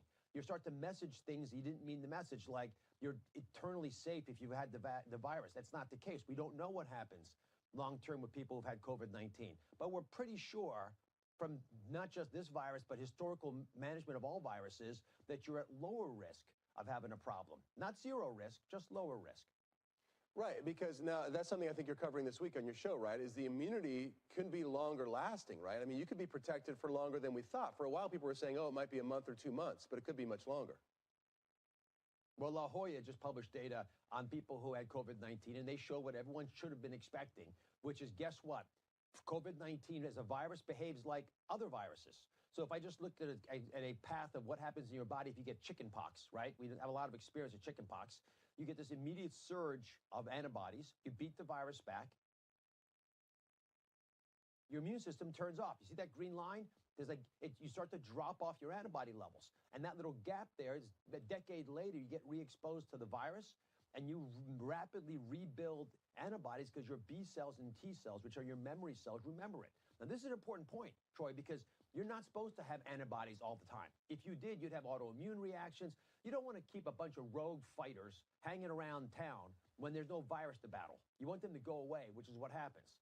And so we shouldn't be shocked that the antibody levels drop over time. It's not that this virus is so clever and turns off our immune system. Our bodies do what we're supposed to do. So that second surge, which could happen years later, should allow us to beat back future variants of this virus if they get to us. La Jolla is arguing that's the case, which means this vaccine will last for years, which means your immunity generally, if you've been infected, should last for years. We don't know for sure. I don't want to guess, but that's what you would sort of expect as a virologist. Yeah, why would this be any different? I know it's contagious, it's been deadly, but it's still a virus, and our bodies react to viruses in certain ways. That makes sense. The reason it could be different is because science is progressing faster than our wisdom. So you have data in the absence of wisdom. You jump at every little clue that might be important, like antibodies levels drop, but you don't have the wisdom to appreciate that doesn't matter. And so all of a sudden people think, well, you're immediately at risk again 3 months later, because why wouldn't you? Because your antibodies are gone, right?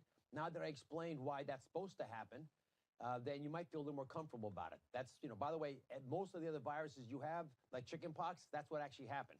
Are you at risk of chickenpox? Probably not.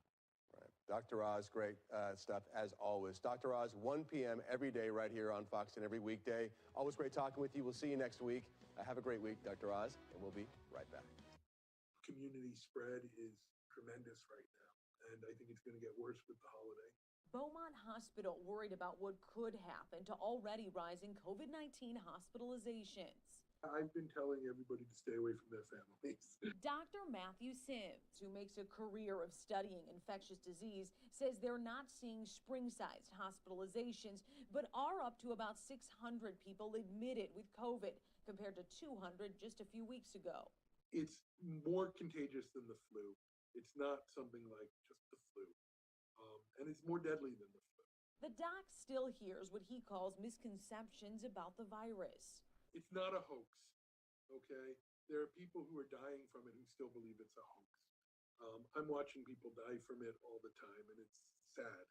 A 20,000-person study recently released by Beaumont on masks shows what Dr. Sims says is our best defense. People who got exposed to COVID, if they weren't wearing a mask, they were much more likely to get infected than if they were wearing a surgical mask, and they were more likely to get infected than if they were wearing an N95.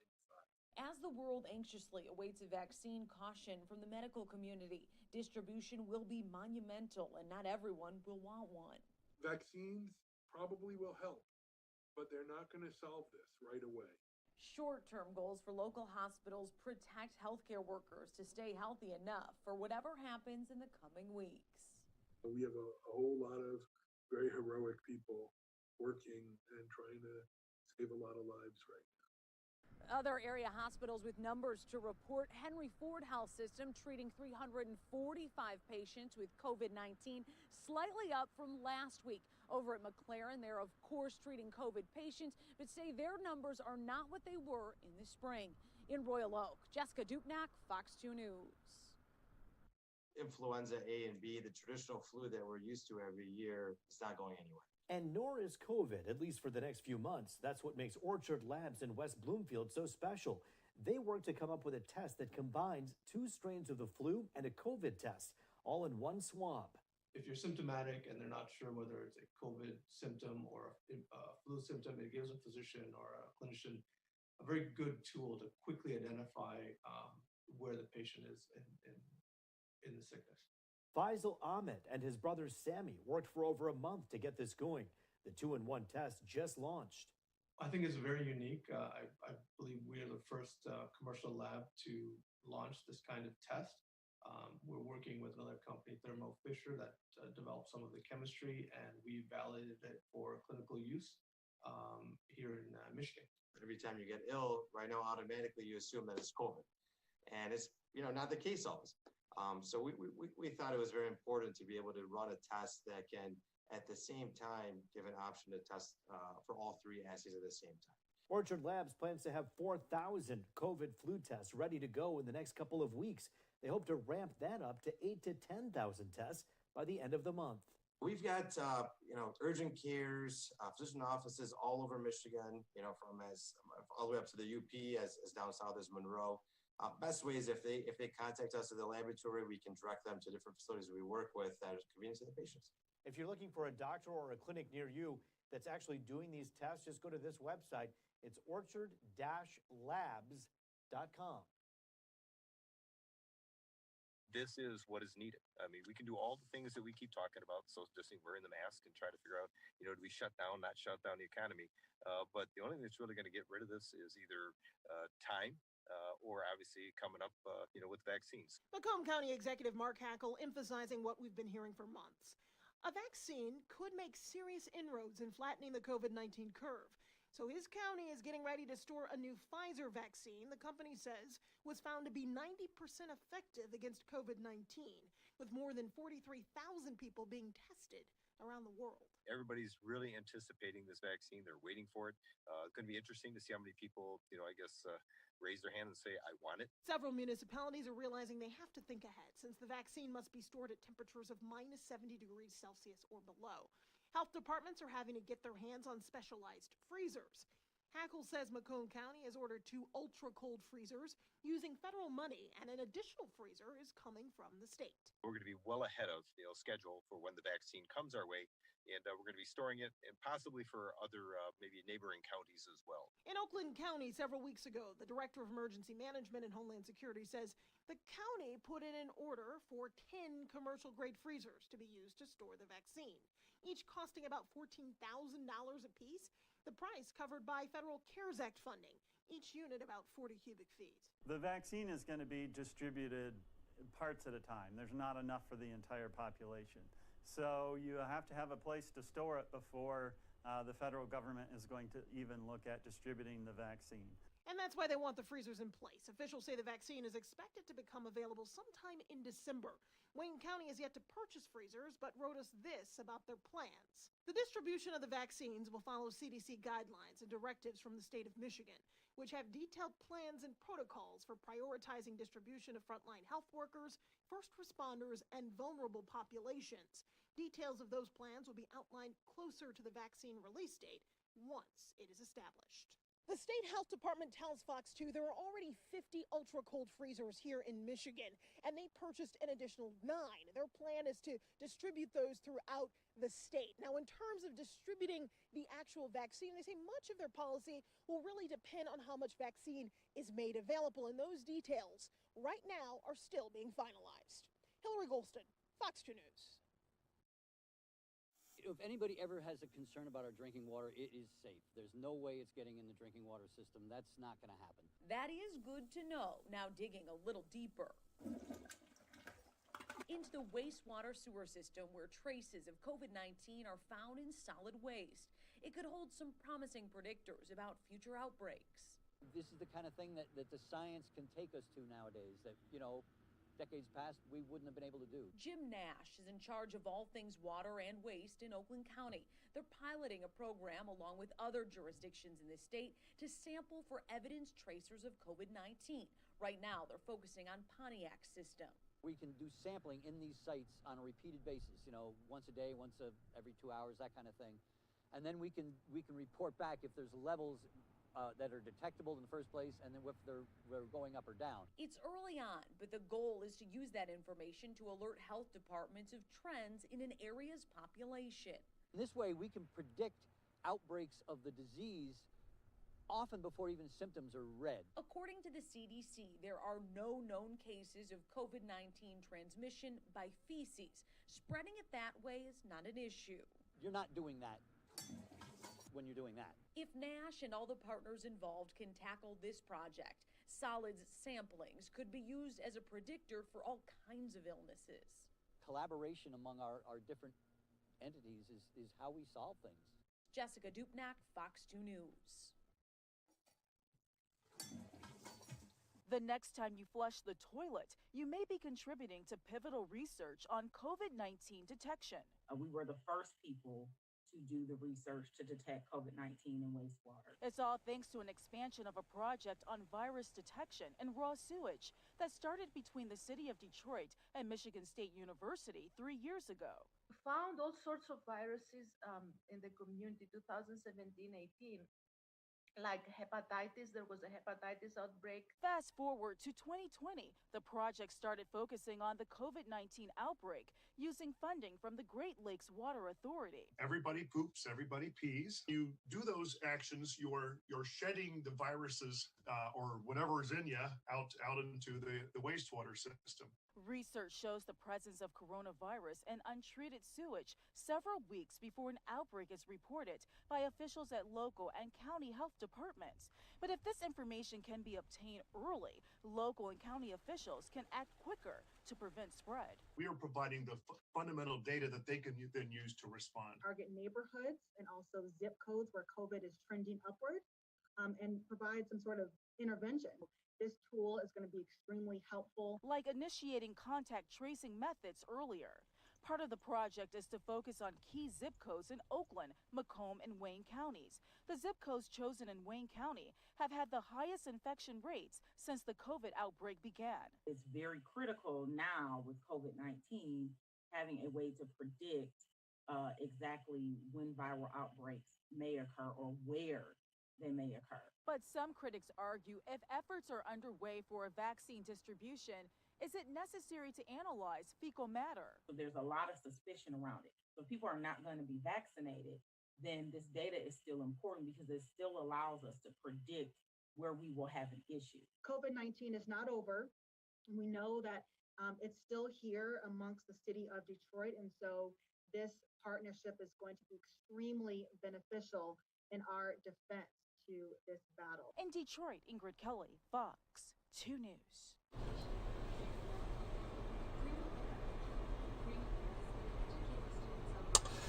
Well, we want to thank everyone for watching tonight. It's been a pretty busy week already, just on this Monday. We hope you had a good weekend and a great start to your week. Once again, I'm Andrew Kraft, and we want to thank everyone for watching. What we do now is start our overnight playlist, and as you can see, that's going to include some of the top stories from the day and regarding the coronavirus, election 2020, the lawsuits in the states that are still certifying, and then we're going to be playing some of the Pearl Harbor commemorations out again, a lot of coronavirus news. So we have a lot in store on the overnight. Remember, News Now from Fox is live till 1 a.m. Eastern, and we pick back up at 6 a.m. Eastern on our East Coast Bureau there in Orlando, Florida. Those familiar faces you may know and remember, Rain and Regina and Pilar.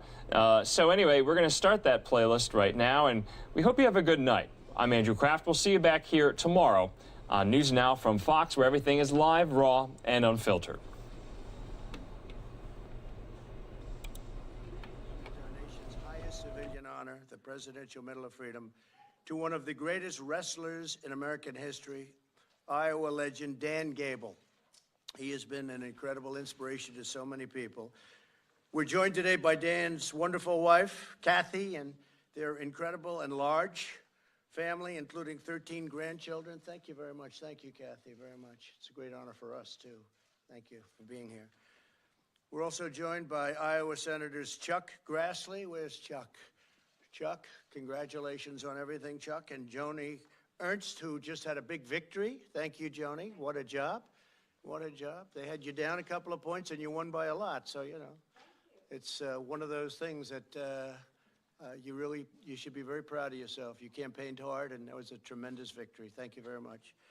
And also Representatives Jim Jordan. Where's Jim? A great wrestler, a really great wrestler. I won't go over the record because the only way you're not great is compared to this guy, perhaps. But he's a warrior in every way, and we appreciate you being here. And Mark Wayne Mullen, thank you very much for being here. And I'm glad your son is doing well and setting records also. So these two guys are great. They're really, really fantastic people. Dan was born and raised in the working class town of Waterloo, Iowa. His mother said she knew Dan would be a wrestler the day they brought him home from the hospital.